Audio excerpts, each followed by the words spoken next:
What's up, Knicks Nation? Welcome to the Blue and Orange Brunch, where it's always good to be a Knicks fan, even though sometimes we don't feel good being a Knicks fan.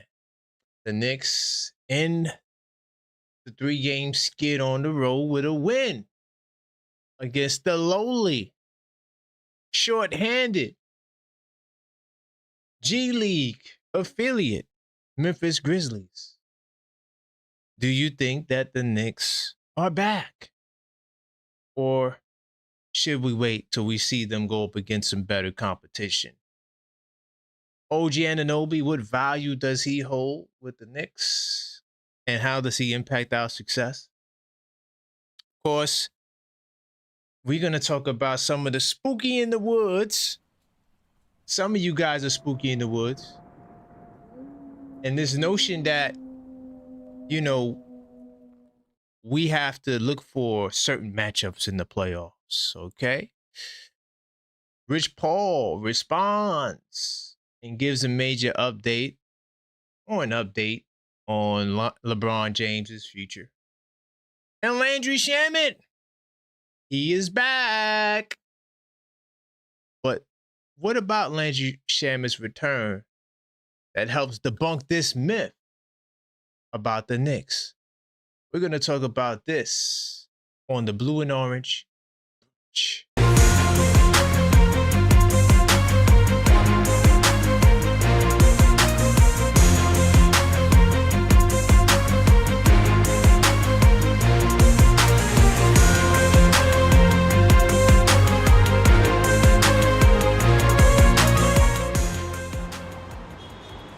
Welcome to this episode of the Blue and Orange Brunch. I am your host, Karan Pierre, the Objective Fan, and I'm straight out of Kings County, New York City's finest. Man, you know the. Hey, tell a friend that we live, man. Hey, look, man, welcome to the show. Feels good to always talk the Knicks on the afternoon. Hopefully you guys are enjoying your days off or days at work or whatever you're doing with the kids, because the kids are off. And my son, he's enjoying his vacation. So big time salute to everybody in the building. But as we start every show, you guys know what we need to do. The proper formalities. We have to smash that like button on the way in. So if you didn't do so, you might as well take advantage of the time now to smash that like button. All right? Also, while you at it, smashing that like button, you might as well subscribe, because we know that in the last 28 days that well over 60% of you guys are not subscribed. So subscribe to help us close the gap. And of course, we are on the road to 10,000 subscribers, and each subscriber milestone has a special giveaway. In this case, the first milestone is the 5K giveaway. All you have to do is subscribe. No phone numbers. No emails, and one of our loyal subscribers will win this rookie Jalen Brunson trading card. As soon as we reach that milestone, bam, this card right here, we will mail it to you. So help us close the gap, subscribe now, and we get ready to turn it up another notch going into the playoffs.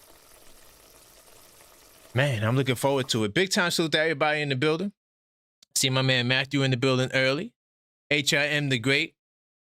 Oh my God, yo, the fantasy league, this guy, I don't know. I think that he prays to the fantasy league gods, and he's beating me based on a whole bunch of nonsense. Who would have thought that Jalen Brunson would not play last night? Kristaps Porzingis would not play last night. No indications that they won't play, and then at the last minute, they don't play. Don't get too hyped, HIM. Big time salute to my man, Mellow Mike. All right, in the building. All right. Great to see you in the building, family. All right, Real Art Manifest, big time salute to you. CW Flash, one of the MVP donors. Okay, big time salute to you. And of course, Darlene Bryant, JM3, Khalil, No Clock Khalil in the building. All right, smash that like button on the way in. I'm definitely doing another show tonight.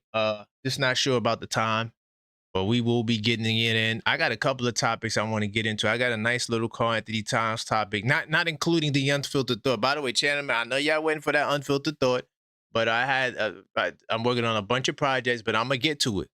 We're going to talk about Towns and an interesting, I'm gonna follow up on that one stat that concerns me, but I'm going to expand it to cover some other topics. So that's coming. Don't worry about it. I promise I will do it. But 2-a-days continue, and then of course we got the Blue and Orange Brunch tomorrow, and then we got the game. I might do a smoking fire. It's Friday, you know. We might not just talk about the game if the game is not exciting, because there's a whole lot to talk about.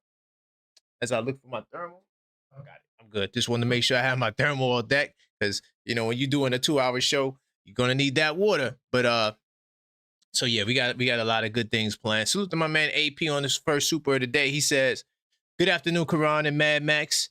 You got the mug, good quality, already been used. Let's go Knicks." And salute to the chat. Looks like it's the 76ers. Big time salute to you, AP. Once again, what he's talking about is he won a contest we ran. We gave away a free mug, and so go ahead, go place your order for a mug, man. You're going to enjoy it. If the Blue and Orange Brunch is your favorite show, we got a Blue and Orange Brunch mug. If you love the podcast on Mondays, This Week Inside the Knicks, go ahead and get yourself a This Week Inside the NYK mug. All right, we got the Bodega Cat mug and the Captain 11 mug. All right, so definitely go support us and go get yourself a mug. That's a great segue. I do appreciate that. I'm glad you like the mug. It's great quality. Here are two of them. This is the smallest size Bodega Cat. All right, that's the smallest size. And then this is one of the larger sizes. I'm not sure if it's the largest. I think this might be the 15 ounces. We also got a 20 ounce. See that? This is the monochrome Captain 11. All right. We also got the white Captain 11 as well, the colorful one.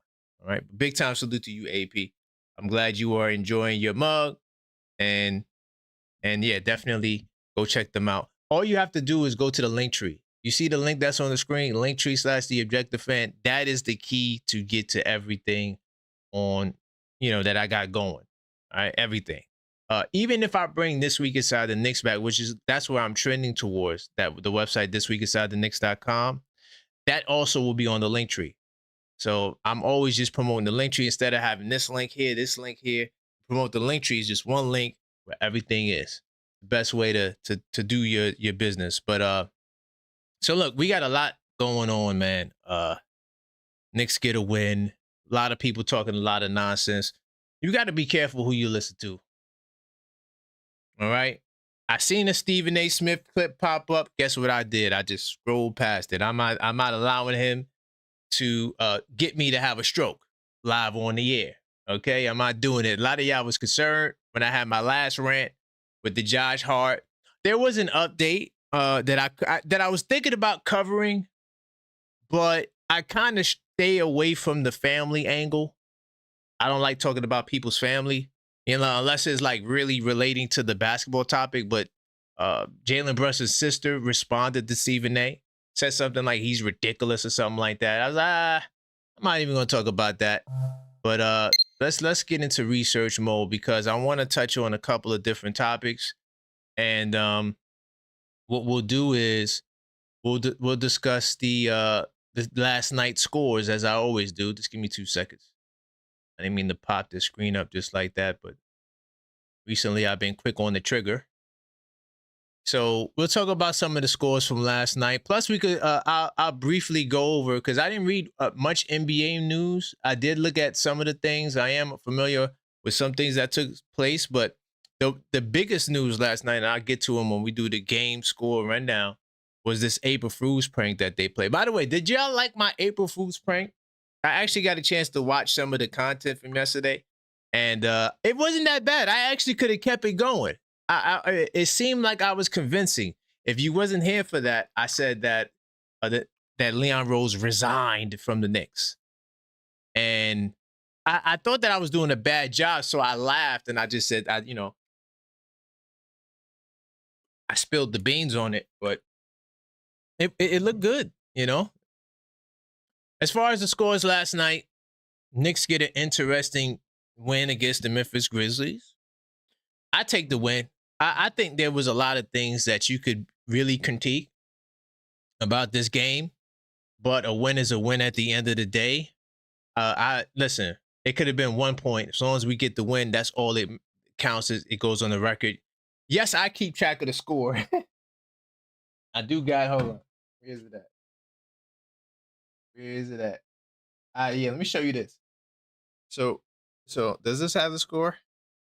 No, this one don't got the score. I wanted to show you something. I do keep track of the score, but no one cares about the score. Right here. So I keep track of the score. Right. So I go back to the score. All right. This is how the 82 Nights was created. All right. By the way, game night is still available. It's just not on sale for the free shipping. But I keep track of the score. But most people, they don't keep track of the score. So it doesn't matter. You know, that if it's 1 or 20, as long as you win, it's the same credit. And the Philadelphia 76ers blew out the Wizards. Now, the Wizards actually went viral. I saw headlines, but I didn't really read into it because I just was so busy, man. I didn't get a chance because I got to make sure, first and foremost, I got to make sure I'm on top of my Knicks news. Then I go to the NBA. So, but what came across my eyes was that the Wizards played a prank, which they had to apologize for, where they had 3 contestants blindfolded trying to shoot half-court threes. The first contestant missed, of course, because no one's hitting a blindfolded half-court shot, right? So the third person comes up, takes the shot, and they act as though the person made the shot. So that was the April Fool's prank. Then when they gave the person the check, they snatched the check away from the person, and they were like, "You didn't win," and so that caused a whole big stir. But it turned out that was a prank by the Wizards. Everybody was involved. So no one, you know, it wasn't 3 fans. Those were people who were involved in the prank. And so, you know, they issued an apology for April Fools. You know, sometimes people, they just take it too far. You know, they trying to have fun. Listen, they looking forward to the draft right now. So what more could, you know, they do, right? It is what it is with them. As far as the Hawks and the Magic, the Hawks, oh my God. The Magic are everyone's food right now. I don't think Franz is there. I don't think Franz is back. And if he is back, he's definitely not going to be 100%. Let's pull this up really quickly. I definitely don't think he was 100%. But I'm not trying to make no excuses for, oh, he is back. See, look, 20, he's on minutes restriction. Orlando's best hope is Franz can get right and stay right, because he came back before and then went right back out. Franz Wagner is their best player. So I'm not sure if this is the minutes restriction. I see the 20 minutes. I see Paolo play 26. I know they got smacked, but they're playing the worst basketball at the wrong time. Because you could find yourself out of the playoffs, and this is a team that is pending second apron status. That's why, to all of the people who want to do big trades, or you want to see Towns traded, Orlando could be a landing spot for Towns. I'm not saying that I got any special info or reports on that. I'm just saying. AP says, I saw an April Fool's yesterday. They said Jason Kidd got fired. Can you imagine if Mike Brown and you saw that headline? Ooh, definitely, like my man AP says, hit that like button. But yo, if Jason Kidd was really fired, ooh, would that meant that Mike Brown would have been fired too, and a ploy to go get the coach that you always wanted? Do you think Leon would have did that? Listen, I learned that in business, especially, you never put anything past anyone. All right? You never put anything past anyone. So I wouldn't be surprised if they would have told Mike Brown, yeah, we're going to go get Jason Kidd. Sorry. Yeah, we like you a lot, but Jason Kidd was the guy we want. But that's a good point. Let's keep it pushing. As far as the Celtics, they blew out the Heat. It's just bad luck for Florida right now. Florida is getting smacked up. They're getting treated like stepchildren. And man, Celtics get another blowout win. All right, on the road. All right, I was hoping this game would have been tough, but the Celtics got the win, 147 points in Miami. That's very disrespectful. A team that's 24 and 15 at home, 24 and 15 and 14 coming into the game. Yikes. And then the Sacramento Kings, I didn't watch this game. I don't know the story with this game, y'all. But the Sacramento Kings beat the Toronto Raptors. What the hell was going on last night? How do the Kings beat the Raptors? I'm telling you right now, the Toronto Raptors are the Knicks food. And honestly, they're anybody in the damn playoffs food. If they even make it to the goddamn playoffs at this point, I could see them going into the play-in tournament as the 7th seed and not making the playoffs. They might be the first 7th seed to ever do that. I don't think there's ever been a 7th seed in the play-in tournament to not make the playoffs. That means you would have to lose 2 crucial games. Yeah. Anyway, the Pacers beat the Bulls. Nobody gives a damn about that game. The Rockets beat the Bucks. Nobody gives a damn about that game except Houston because they're in playoff position and they had to win to keep pace with the Nuggets. As the Nuggets get the win, and nobody gives a damn about that game. But as far as the Spurs and the Warriors, man, I'm telling you right now, this Wemby guy, I think he had 4. I did see a meme or something like that where he had like 40 and another double 40 game. He's the youngest person to do that or something crazy like that. Man, I got a debate against the Spurs, man. They making my debate hard. By the way, salute to my man, the Brooklyn Spurs fan. He hit me up the other day. Yo, what are the questions? And so these are the topics for the debate that I'm gonna have with the Spurs fan. All right. I wanted to make it simple because what I don't want to do, and I'm gonna show you why a little bit later in the later topic. I don't want to harp on, oh, we beat them twice in the regular season. The regular season success has nothing to do with the postseason. It really doesn't. So these are the questions. Who has a better chance to win the championship? Right? That's 1. 2, who has the better bench? Right? Because he said that the Spurs have a better bench than the Knicks. And then 3, who will win? I think it was who will win. Oh yeah, who will win a playoff series between each other? All right. And then, well, of course, that would be the finals. And then another topic that, and I'm gonna see if this is what he wants to discuss, right? Who will go further in the playoffs? Okay, that's another topic that I want to discuss, right? But you could kind of like interlock that with number 1. So those are the debates. I sent it to the brother. Hopefully he responds and says those are good, and then we move forward. I want to do the debate like that because I don't want to just harp on the regular season and the playoffs. You know, trust me, I'm not going to go in there and say, oh, well, we beat you 2-1, so we're going to beat you in the finals. Nah, sir. No, young grasshopper. The two are not correlated. All right, let me keep it pushing.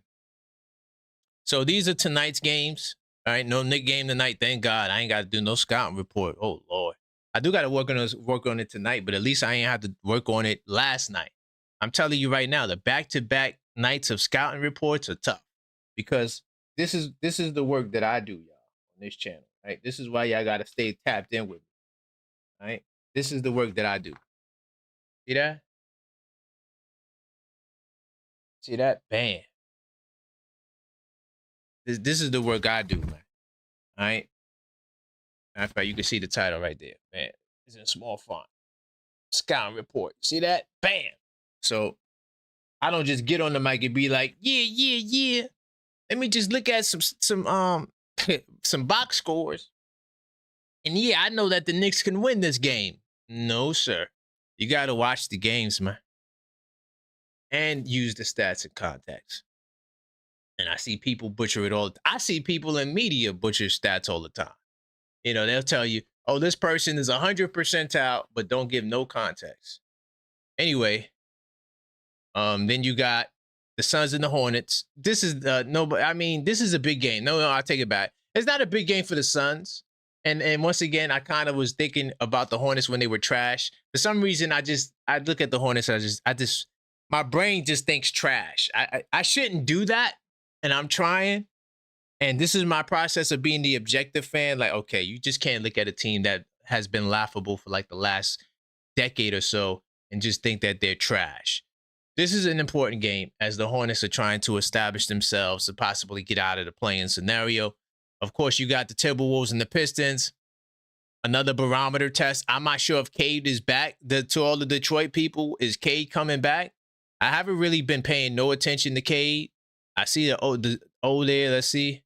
Cade is still out. Okay. His estimated return is on the 10th.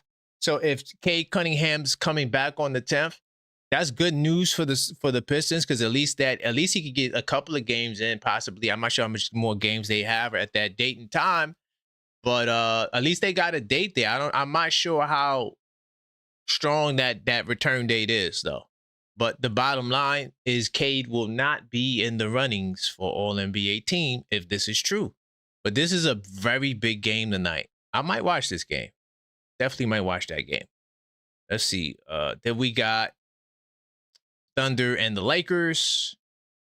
This is another big game. LA has a chance to show the casual fans and ESPN that they are for real, because they want to act like if you get a regular season win, oh my God, you're the best team since sliced bread. Oh man, the Boston Celtics, they are the best. You know, forget the fact that they got smacked by the Charlotte Hornets. Forget the fact that the Knicks are up 2-1 in the series. Forget the fact that game the Knicks lost against the Celtics had to do a miracle comeback. Forget all of these things. Now, forget all of these things, but you know, you let the old media tell it. These regular season games tells you who's going to win in the playoffs.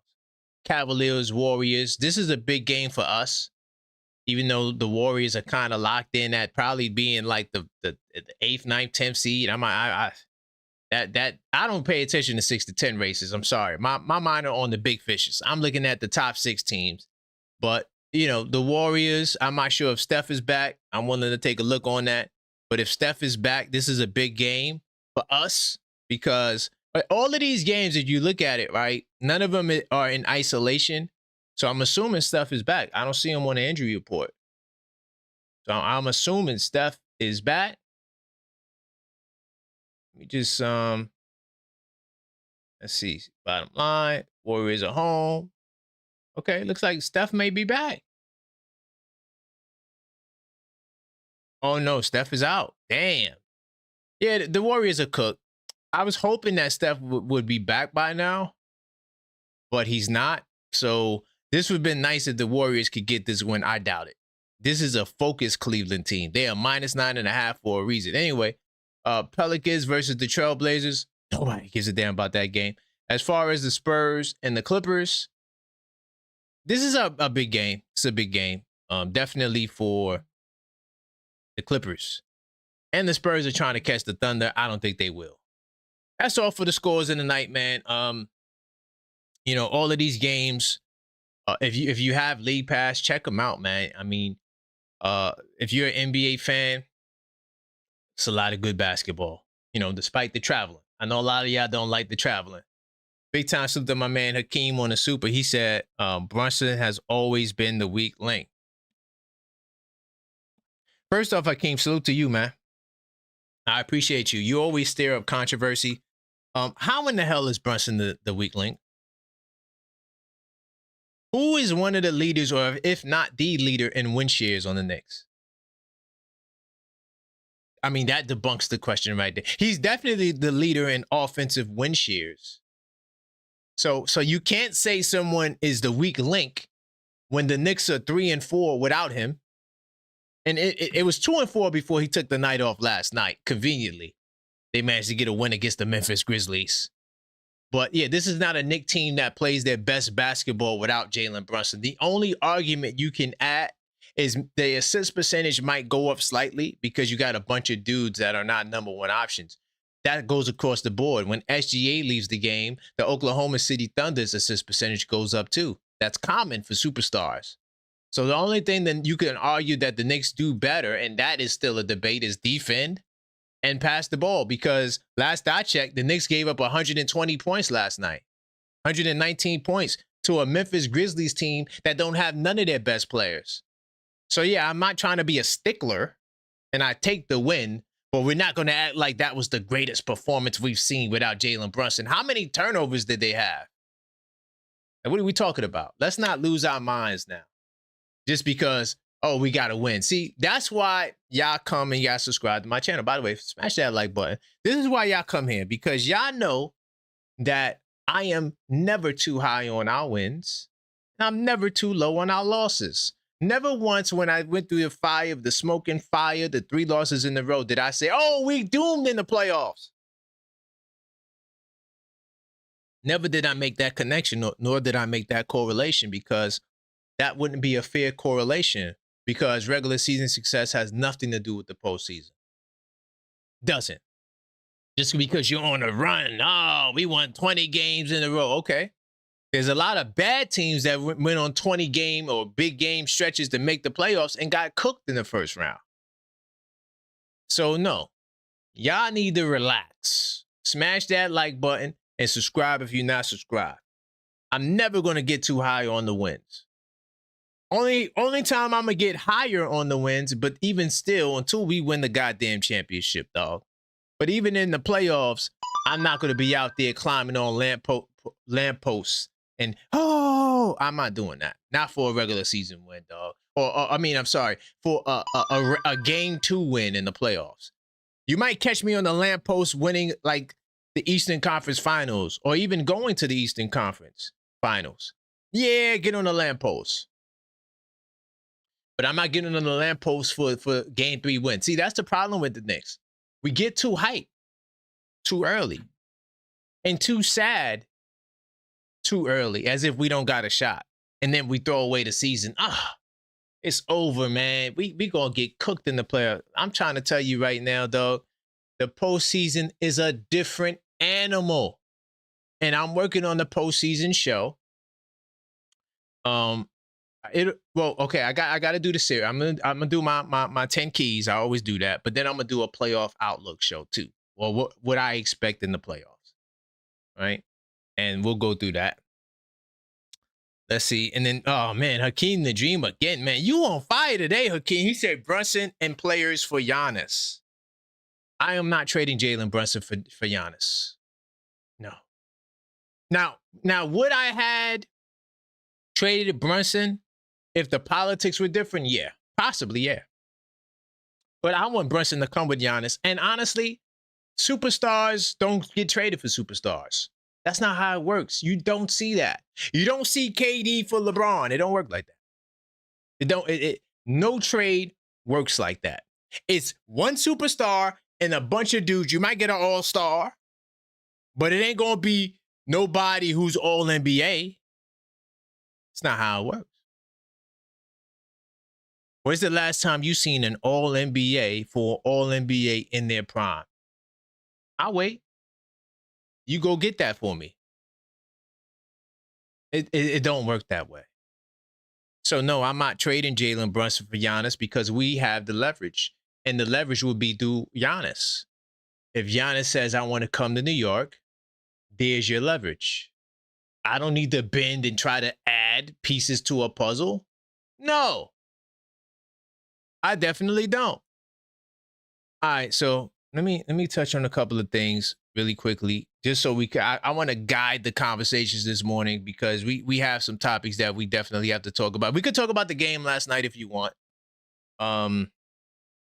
Couple of things about that game last night. I just love the fact that they were able to get it done no matter what, and they didn't play their most prettiest basketball this game. They did get up to a big lead. I love the first quarter start.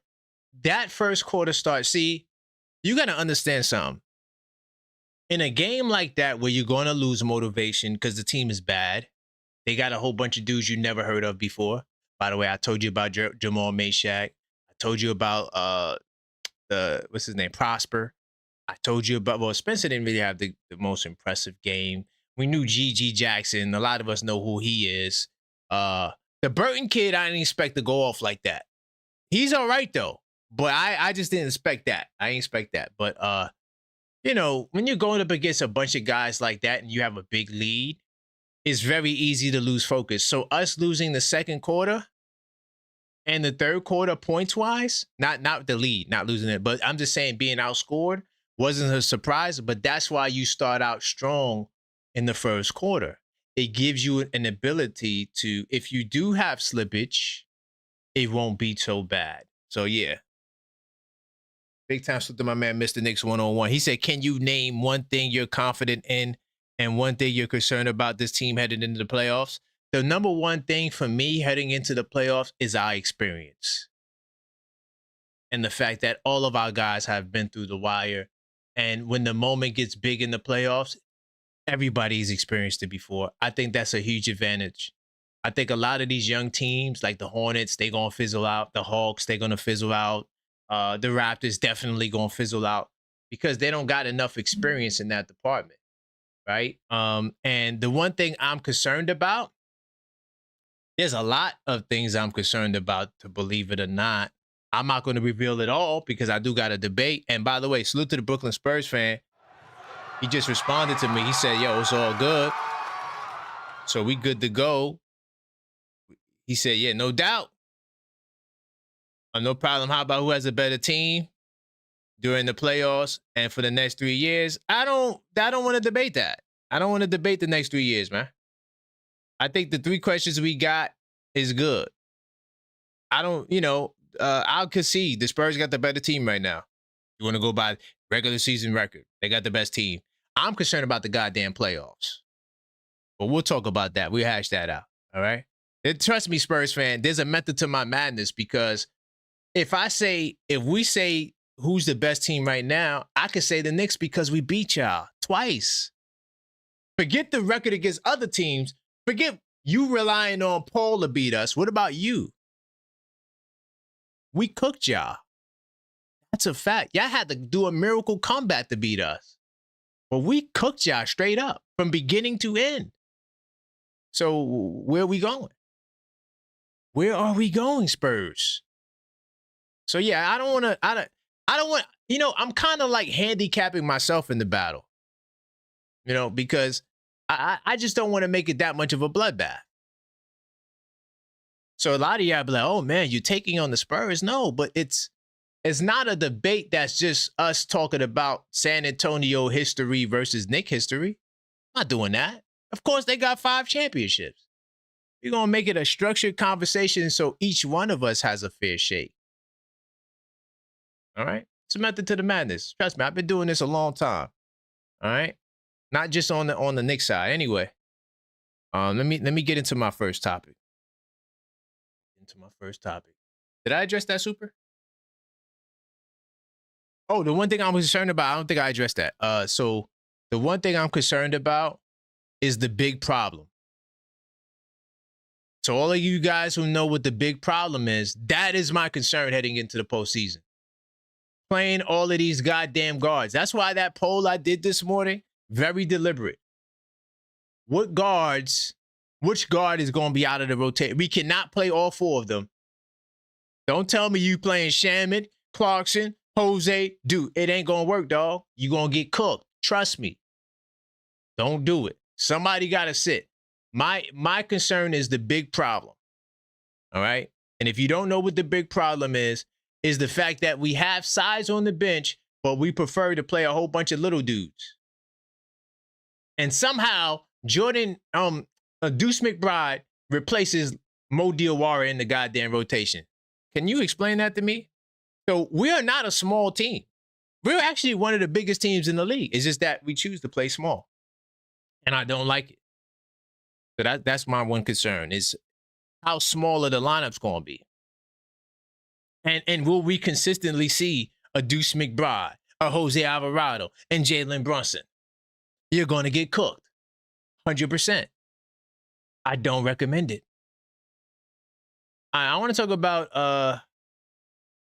you know what? I'll do what I did yesterday. I'll do what I do yesterday. How about this?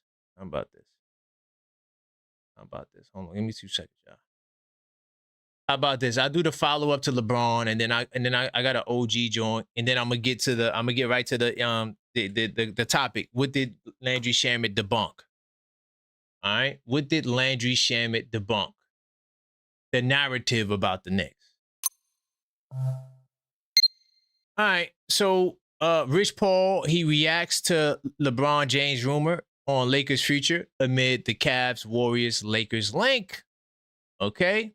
Remember Tim Bontemps listed the LA Lakers, Golden State Warriors, Cleveland Cavaliers, and the Knicks and the Nuggets and Clippers as potential teams for LeBron next season. So, but this is what Rich Paul had to say. He says, there is no truth to any of it. All right. And he was on Max Kellerman's podcast.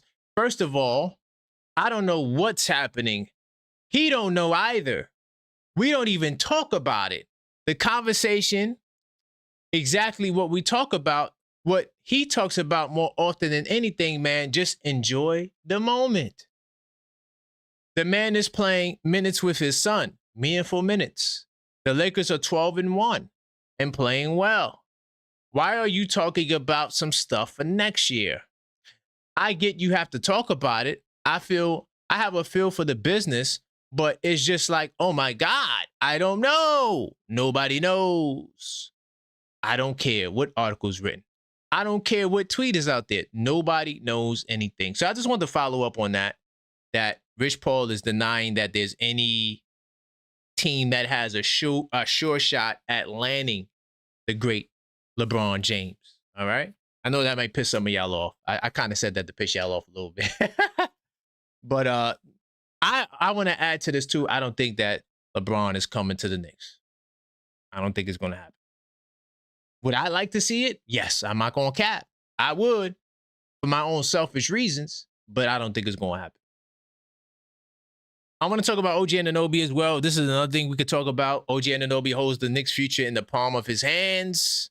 A lot of us consistently throws this stat around, the 20-point stat. You know, the Knicks are 20-4 when he gets 20 or more, right? That's become a famous stat that everybody likes to throw around. But OG scoring regressed. People want to talk about my client. He ain't doing this. He ain't doing that. Well, OG also regressed.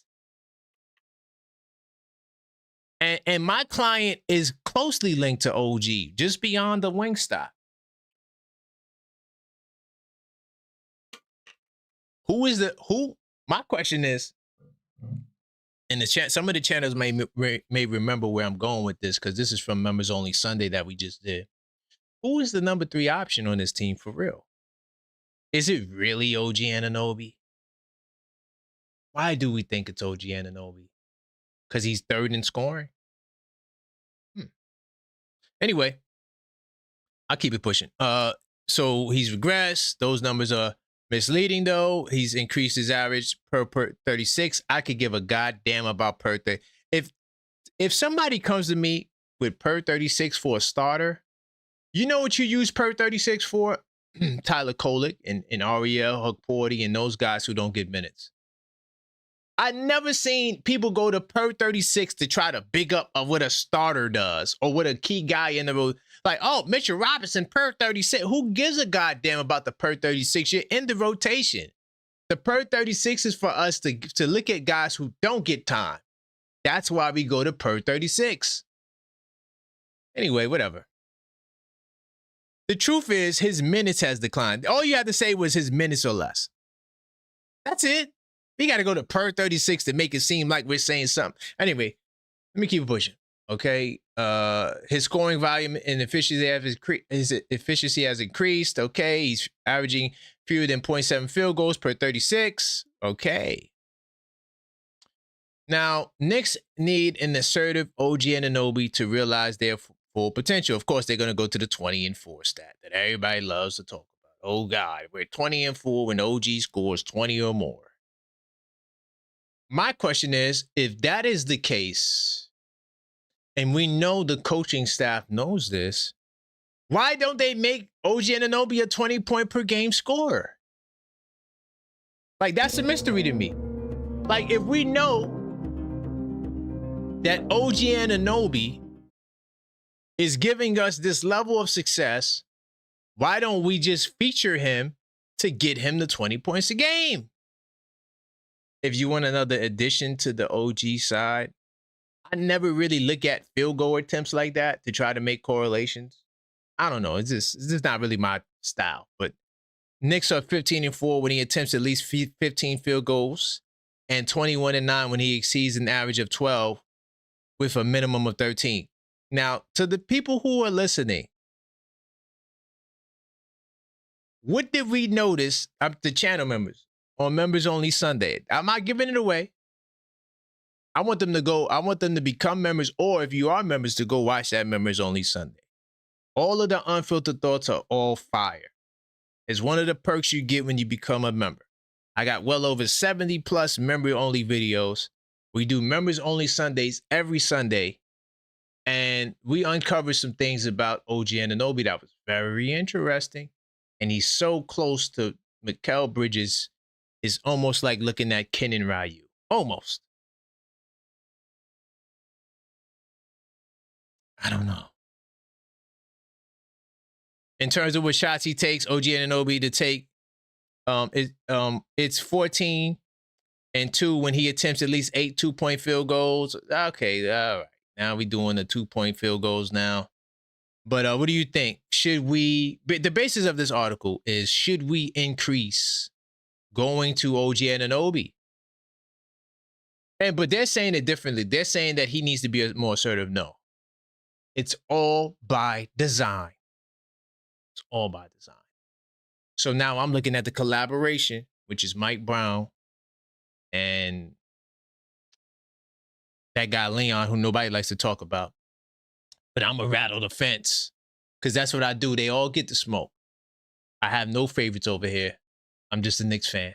I am a favorite of the Knicks. That's it. Everybody gets the same level of smoke and fire, except if, of course, if people come to me and say, well, Brunson is this and Brunson is not that, and I got the stats to back it, then that's different. People talk about Brunson being a teammate, so why was he nominated for Teammate of the Year? Oh, it's just an award. It doesn't mean nothing. I'm going to tell you like this, man. As fans, there's a lot that we don't know. And we're looking at these clips, right? And we're trying to assess things. And the problem with that is you're looking at a snapshot. You're not there to get the full context. It's almost like walking into the room for a bad joke. You walk into the room and, you know, they're talking about something that just seems foreign to you, but to them, because they've been there for the past 2 hours, it just makes perfect sense. All right. And I want to talk about this as well. I want to talk about, before I get to the myth that Landry debunked. So I'm going to introduce the myth so we could talk about it. And I'm going to open up the phone lines quickly. I know I've been going for a long time, but there's a lot to unpack today. I also want to talk about the best case scenario thingy, because this is what I know. This is what I know that's going on with you guys. And you guys come over here listening to other people and regurgitating certain things. And I know that you guys are getting your information from people who think like this, right? Well, this is the Cleveland side. Hold on, let me get the Knicks side. I'm gonna get to the Cleveland side in a second. That's the Cleveland article. Let me start with the Knicks side. All right, we're gonna go to the New York Knicks side. All right, Knicks best case scenario for Eastern Conference standings. Okay, I'm just gonna scroll down. New York needs to avoid Detroit as long as possible. See, y'all read stuff like this and y'all all spooky in the woods, all scary. Oh no,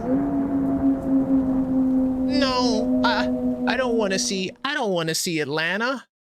I don't want to see Charlotte. Oh my God, it's gonna be rough. We need to delay it for as long as possible, or we need to hope that somebody else beats this team.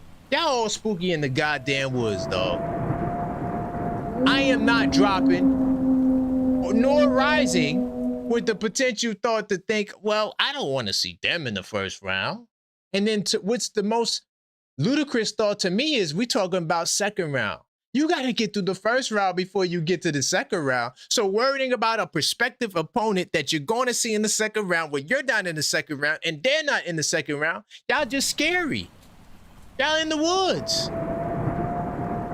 Then I go to Cleveland, and it ain't just New York Knicks doing this. Ain't just Knicks media and people doing this. Cleveland. Should the Cavs overtake the Knicks? Or the best path in the Eastern Conference Finals is through the number 4 slot. That is some scary-ass energy. Please. But just today only. Do not call me with the scary-ass energy about, Oh, we should fall to fourth. Oh, we should go to third. Oh, I don't want to see Boston. Oh, I don't want to see Cleveland. Because you're using your regular season bias. You think because a team beats you 3 games to none, that gives them the right to beat you in the playoffs. So we should avoid them and hope somebody else beats them. Now, I've been telling y'all this. See, I'm consistent, man. I change with profound evidence. When I see the profound evidence, I'll move off my position. But I was never high on Detroit before Cade injury, after Cade injury, during Cade injury. I don't have no faith in the Pistons going far in the playoffs. They may get to the second round. And that's a maybe, depending on that first round matchup. Because I am a firm believer that the Philadelphia 76ers will give them a hell of a run. A hell of a run if healthy. If healthy, that's the caveat. But just don't call up with that energy. All right, please. Man, I don't know. Oh my God. What am I gonna do? No. Please, please don't call up with that energy. And then look, this is where I'm going with. This is what Landry Shamet has debunked. Right? And I'm going into debate with the Spurs fan about this very topic. If we choose to make it a topic, I want to, because he said that the Spurs have a better bench than the Knicks. For some reason, people think that the Knicks bench is weak. The Knicks don't have a bench, and our bench is trash, and the bench is not that good, and the bench is this, and they're looking at scoring. But there's way more elements going on with the Knicks bench. But I am suggesting that Landry Shamet has debunked the myth that the Knicks bench is weak. I'm also hoping that he solves the big problem. I'm going to talk more about that big problem with Landry Shamet in a second. But Landry Shamet came back. He scored 13 points off the bench on 3 of 5 shooting behind the arc. All right. And playing good defense. The kid, what was his name? Damn, hold on. As I go into the 82 nights. All right. What's the kid's name? The kid that was cooking. I wrote it down. Damn. I don't remember the kid that was cooking us. There was a kid that was cooking us. And Landry Shamet came into the game and locked him up. What the hell was it? Was it damn, I don't remember who the kid was. Shamet, nice shot. Shamet. Anyway, there was a kid that was cooking us. Was it Small? One of them kids was cooking us, right? Getting buckets, right? Shamet came in the game, got 2 stops. I was like, oh, Shamet ain't miss a beat. So all the people who think the bench is weak, Landry Shamet has debunked the myth himself. Now, look, I'm about to open up the phone lines. But the first things first, we got to get the likes up. We don't have enough likes. All right, that's one. All right, that's one. Salute to the supers. I'm going to get to the supers as well. All right, continue smashing that like button. I'm going to open up the phone lines. Let me see. My man, Hakeem, you on one today, man. Salute to you, Hakeem, though. I do appreciate you. You're one of the MVP donors. Whether we disagree or not, I appreciate the support. But you just wrong as 2 left feet. He said that, listen to what he just said. He said he's willing to trade Jalen Brunson in pieces for Denny Avdia. Are you kidding me? By the way, hit that subscribe button because well over 60% of you guys are not subscribed. So subscribe now. We have giveaways. We will be giving away a rookie Jalen Brunson trading card to one of our loyal subscribers once we reach this 5,000 subscriber mark. So all you have to do is subscribe. All right? Subscribe. Help us close the gap. You watching, you might as well subscribe. And smash that like button. Continue to smash that like button. I'm cooking with hot grease. Their brother said he gonna trade Jalen Brunson and pieces for Denny Avdia. Like, this is how low we think of Captain 11. A guy who's putting up Michael Jordan numbers in the playoffs. A guy who takes his scoring to a whole nother his game, forget just scoring, his game to a whole nother level in the postseason. One of the few guys that has a little trace of Mamba mentality left in the league. And you want to trade him for Denny Avdia?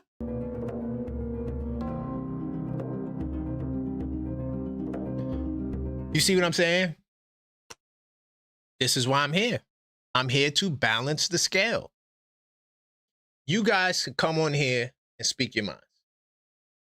Whether I agree or not, whether you're wrong or not. If you are wrong, I am going to address it. And this brother right here is just clearly misguided. Isn't Danny Avdia on the Portland Trail Blazers?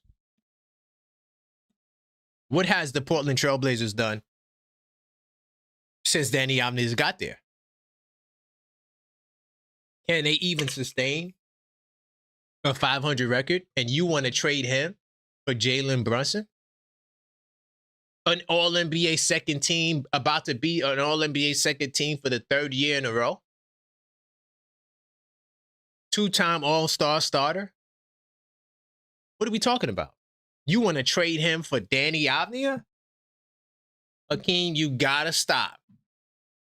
OG is the best player on the team by far. Now, that's the most funniest thing I heard in my life. You barely can argue that OG Anunoby is better than Mikal Bridges. I'm going there. I'm going there today. You barely can argue that he's better than Mikal Bridges. Barely could argue that. We've seen Mikal drop 26 a game. Can we finally see OG Anunoby get 20 a game? Ever? Are we ever going to see that in life? Do you think we're going to see that? He's a great defender. Mikal's a great defender too. Mikal actually was ranked higher for a defensive player of the year spot. I think he was third, higher than OG has. They both made one All-NBA defensive team in their career. So OG Anunoby doesn't really have much one-up on Mikal rather than just winning the championship, which he didn't even play in the finals. I'm not trying to take a knock at my brother OG Anunoby. I'm just spitting facts. There's no way OG Anunoby is better than Jalen Brunson. There's no way. In no world. Only thing he does better than Jalen Brunson is play defense. That's it. And dunk. That's it. Dunk, defense, better than Brunson. That's it. Hakeem, you have to stop. Are you an agent? Now I got to ask Hakeem, are you an agent for the Celtics? Because now you're just going too rogue for me. Where are we going? I'm outside the box, but come on, dog. All right. And by the way, these are the call-up show rules. Everybody gets 3 minutes. All right. Hard clock. All right. Landry Shamet debunked the myth. We talking about that. We talking about Rich Paul. We talking about OG Anunoby. All right. Please don't call up here talking about he's better than Jalen Brunson. Knock that all the way off. All right. I never hang up the phone on nobody unless they're just trolling. But I may if you say that. Stop. I like OG a lot. But come on, we got to. I'm on his head, though. Oh, you better believe. I am on OG Anunoby's head. You know why? Because nobody calls him out. He went 3 for 9 the other night. None of y'all barely said anything. Oh, Mikal, he needs to score more. Mikal going 400, above 500 from the field. Shooting well, by the way. By the way, my client's slump, that shooting slump is gone. So your complaints about my client needs to disappear. The slump is gone. Mikal is getting his game back right before the playoffs. OG, can you stay on track? I got my eyes on you, and you better blame these Knicks fans for never calling you out. See, I'm here to balance the scales. Brunson gets the heat. Cat get the heat. Everybody gets the heat. Besides OG, the two people who don't get the heat is OG Anunoby and a little bit of Mitch. Because Mitch just got so much love. Oh, Mitchell Robinson does nothing wrong. He's the best ever. You can't say nothing about Mitch. Anyway, what's going on, Randall? Hey, how you feeling? Not much. We still cooking with hot grease. Can you hear me? Hold on. Let me make sure the brother can hear me. Hold on. Give me 2 seconds. Make sure the audio is right. I got you, Randall. You can hear me now. What's going on, family? Yeah, I can hear you now, yeah. What's going on? Who said that OG is better than Brunson? My man Hakeem the Dream. He an MVP donor, but I don't know, man. I just feel like his trolling is just too out of this world. What's what do you think? I don't think he's better than cat, but Mm-hmm. and this whole 7-time other thing All-Star. You're about right. trading Brunson for Denny Avila. Yeah, Danny Avdia. Yeah, he wildin'. Now I'm gonna say this: I wouldn't mind Denny on the Knicks, but I ain't trading no Brunson for him. I'm good. I don't want Denny on the next period. I wouldn't trade OG for Denny. I'm sorry. Me, that's just me personally. For my own personal reasons. He don't play no defense. So I'm gonna have a whole bunch of offense out there. I'm good. Plus, he needs the ball in his hands. But anyway, that's a whole nother topic. How you feel about Landry Shamet in the bench? Do you think that the narratives they try to put on us, what do you got to say about that when they say the Knicks bench is weak? The bitch ain't weak. So how does Shamet help it? Does Shamet help it? Yeah, Or okay.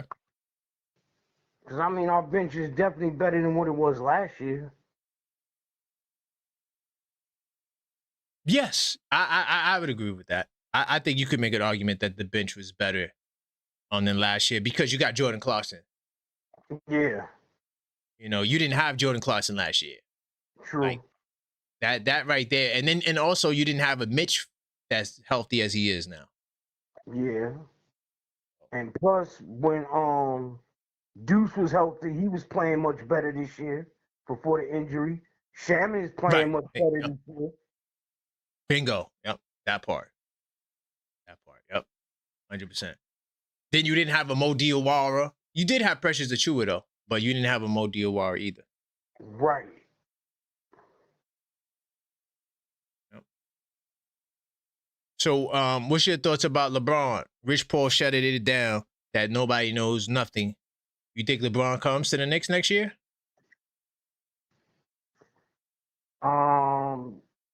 The only way I think that might be a possibility is 10 if the Knicks don't seconds. sign Giannis, Okay. and I even if got we you. don't end up signing Giannis, it's still not 100% chance he might come in because his other Bingo. team, he might go back to Cleveland again. I think that's probably be the number one option. Thank you, Randall. I appreciate the call, brother. Anytime, man. Salute. Big time salute. It's my man, Randall. We cooking with hot grease. I'm getting everybody on the line today. If I miss your call, I am doing callbacks. All right. 646-995-8389. Call up, voice your opinion. Yeah, Hello, caller. Hey, state your name, where you calling from.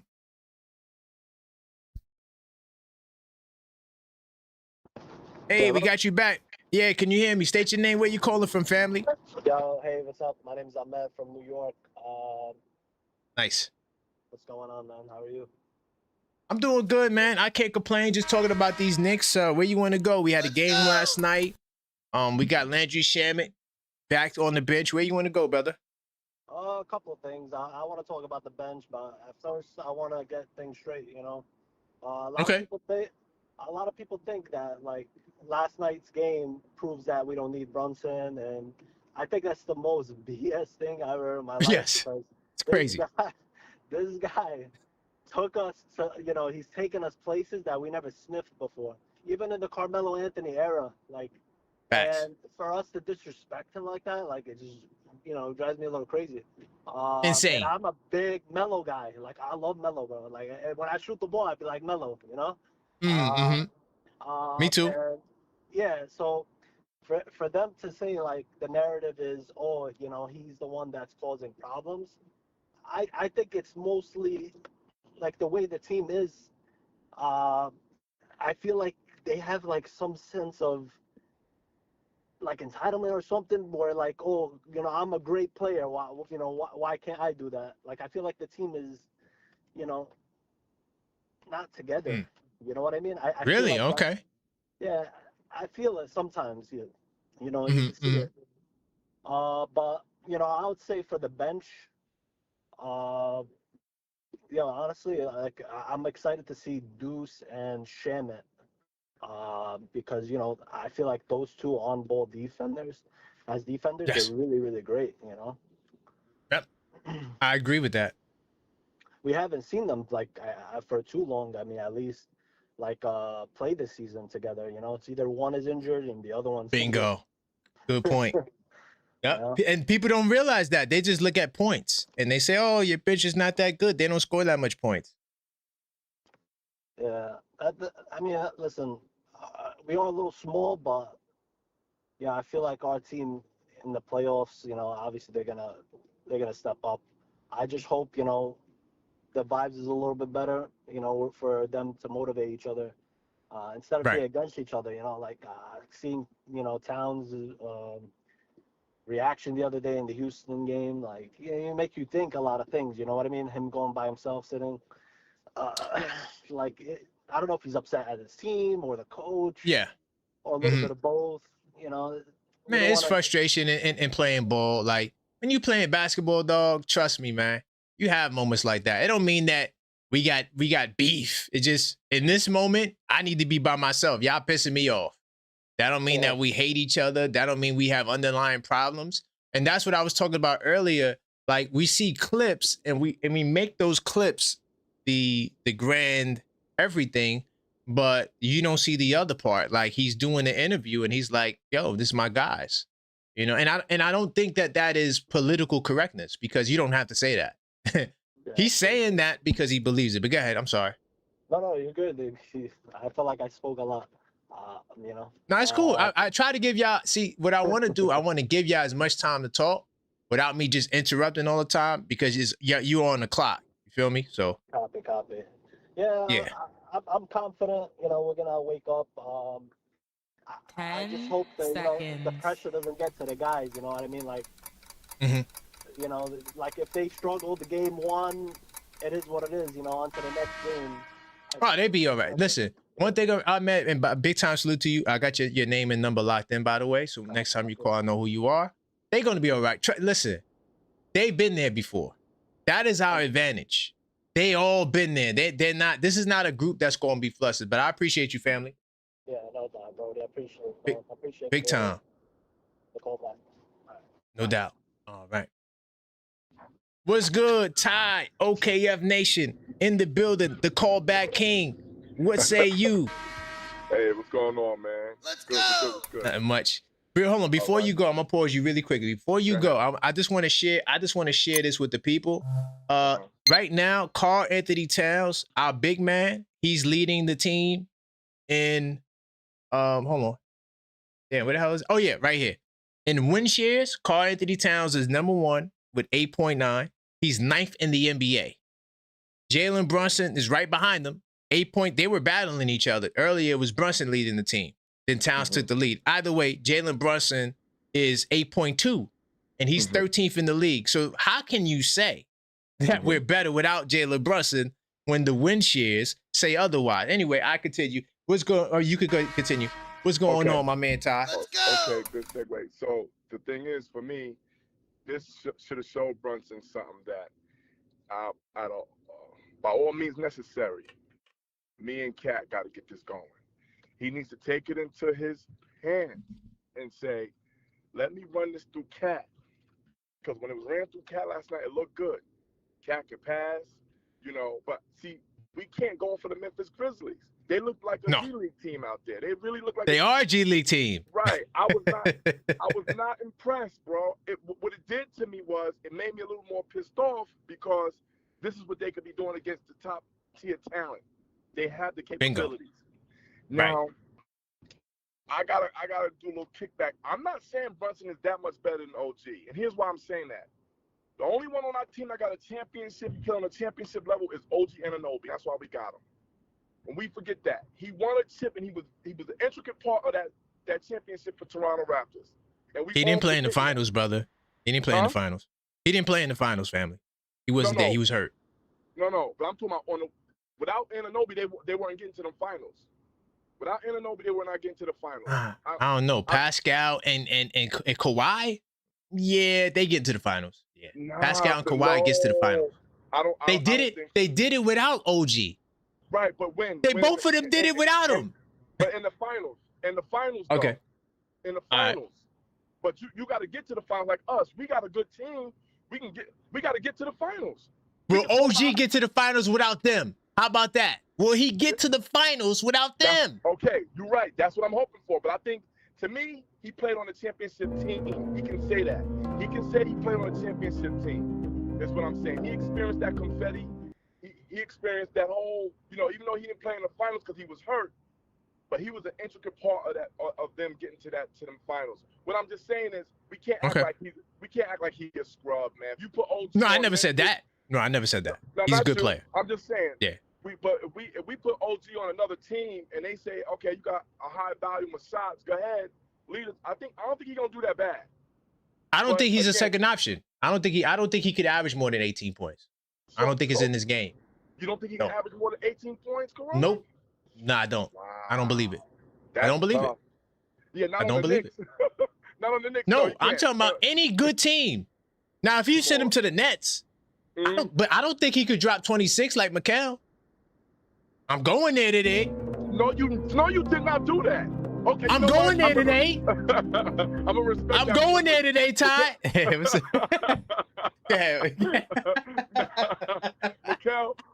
Mikel's been in that position before, so I ain't gonna argue with that. Mikel's been in that right. He had to score, but no, I hear what y'all saying. I know OG's important. He's not better than Brunson. No, OG's important. I don't want you to think I don't think that. No, he's important. He's important. But I think him and Mikel, what they did last night is what they have to do. Not scoring them 20 points, but if one have 18, the other one should have 18. That's gonna put a foothold on a lot of teams' neck, man. Them two. That's a fact. Yeah, them two got to come at teams like you called them, Double Dragon or Ryu and Ken. Ken and Ryu, yeah. They have to. They have to come at them. They have to come at them just like that. OG, the key to us is OG and Bridges. That's the key to us. Bingo. Man. We can say Towns, we can say Brunson. No, but you need them too. Yeah, but I'm just saying they getting clogged up because OG and Bridges is not releasing the pressure from them. So that's what I think. Right.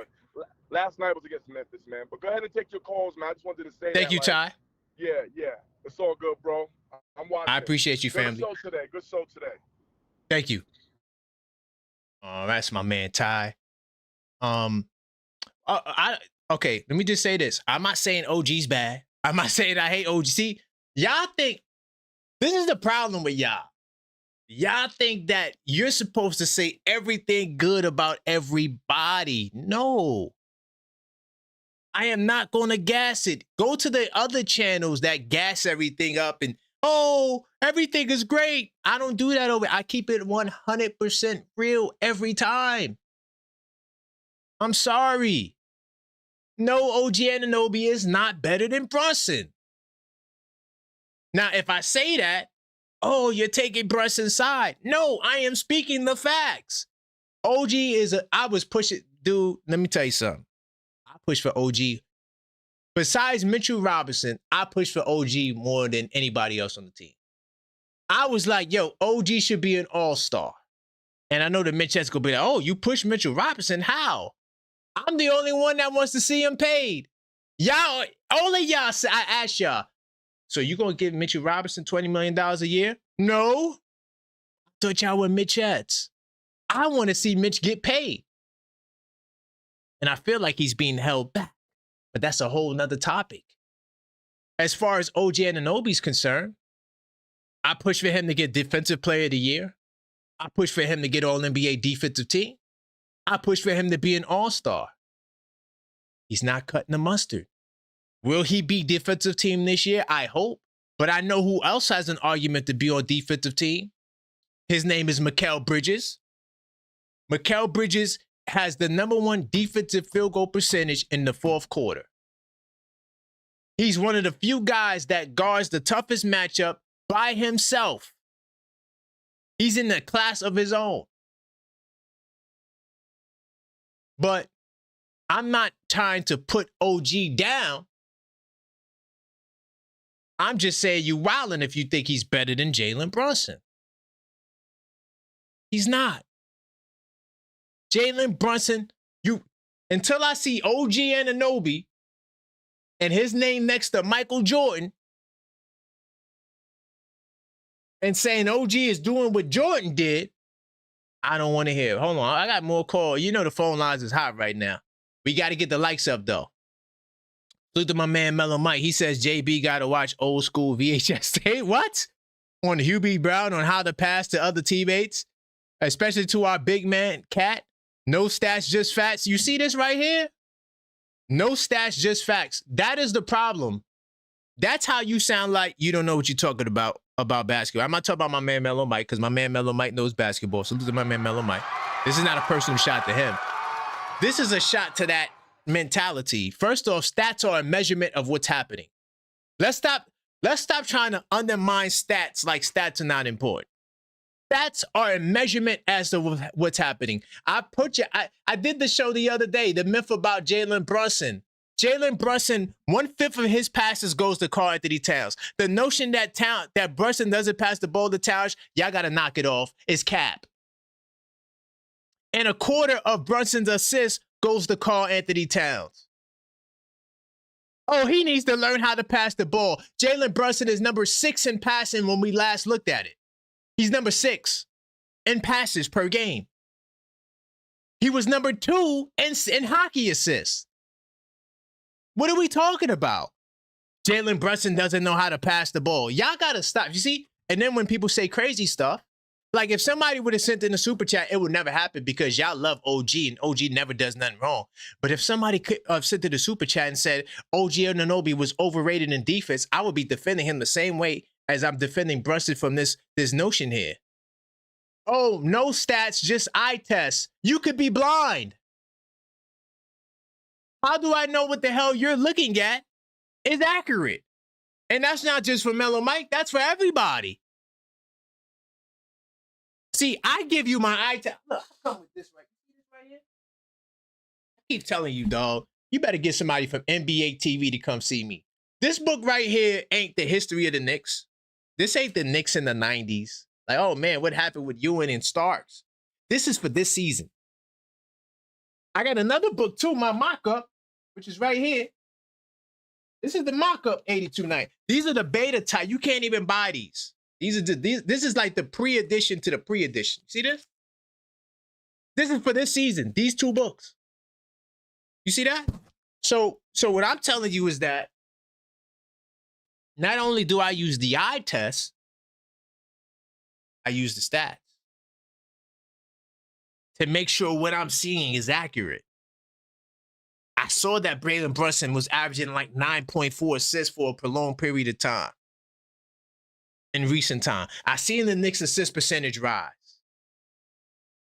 That was with Jalen Brunson, not in spite of Jalen Brunson. So before we talk about Brunson doesn't pass it to CAD and all these things, you might want to go to NBA.com or go look it up because you're biased. That's another reason why I use stats. I am the objective fan. The numbers keeps us honest because we could think something and see something and look for that, but miss 70% of the other things. So no, your eye test is flawed if one, you don't watch enough basketball, and 2, you have no idea what the stats say.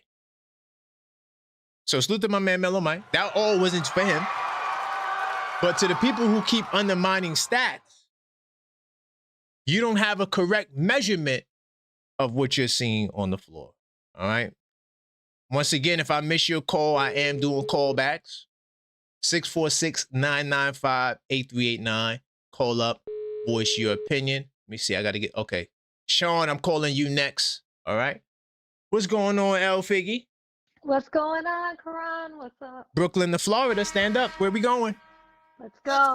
Florida by way of Brooklyn. No, man, I mean, I got in here late, so I just heard some of what everybody's chopping it up in the chat about, but Okay. I heard you bring up LeBron to the Knicks. When did that? What's going on there? Well, no, well, Rich Paul shut it down. He said, we don't know where he's going. There was reports saying that he would be willing to come to the Knicks, and so Rich Paul shut down the reports. Yo, man, I cannot co-sign on that. I'm sorry. My black little heart will never, never, never get over seeing LeBron in a New York Knicks jersey, man. I can't, because he'll make that his legacy. Oh, I'm the one, if by some chance we were to win a championship off of him, he's the one who brought the ring back to the Mecca. He's the one who brought the championship back to the. Okay. But why is the disdain so high, Figgy? Why do you disdain the brother so high? This is the championship we wanted. Why can't he be a part of it?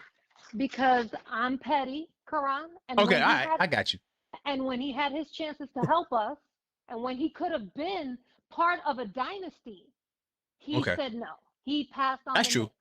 He decided to go out to LA, and so go out to LA, and you can go retire out there with your son, because he's going to retire with you. You two will retire together.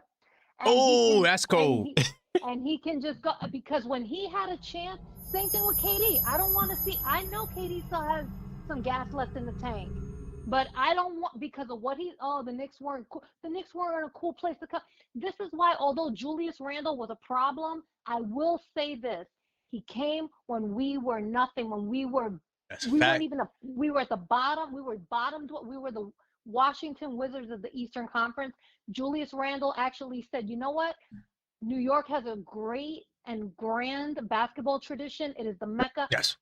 I'll go in there and I'll put on the heaviest jersey in the league, the New York Knicks jersey, and I'll respect." So Figgy, really quickly, let me just paint the picture, because I don't think you was here yesterday, but I'm not sure if you remember the scenario. I just want to really quickly. Yeah. This is LeBron coming on a veteran minimum, no trades. He's just coming. Nope. I want to help the Knicks win. Nope. You still say no. Okay, all right. Nope. I respect it. I got to respect it. I don't want to see that man ever in my beloved New York Knicks jersey. On principle. At some point, we have to sit there. We can't sell our souls. At some point, we have to sit there and be principled. And on principle, I say no. And look, another thing, Karan, and man, I respect you. I tell everyone, this is the best objective channel when it comes to talking Knicks basketball. Thank you. Man, we can't compare OG and McHale, Karan. We can. No. Okay. Now you got my wheels turning. We might have to do another show on that, Figgy. We might have to do another show. And again, I don't want to pick on. I'm not picking on your client. We can. No, it's fine. It's fine. Nobody's guilty. But look, McHale 24 last night. OG had a terrible night, and he got hot in the end. He scored 25, but he was a plus 15. Even with McHale 24, he's a -6, man. We just can't ignore the plus minuses, because that has to do with his defense. The fact that we let the Memphis Grizzlies score 119 points, that's spooky in the woods, Karan.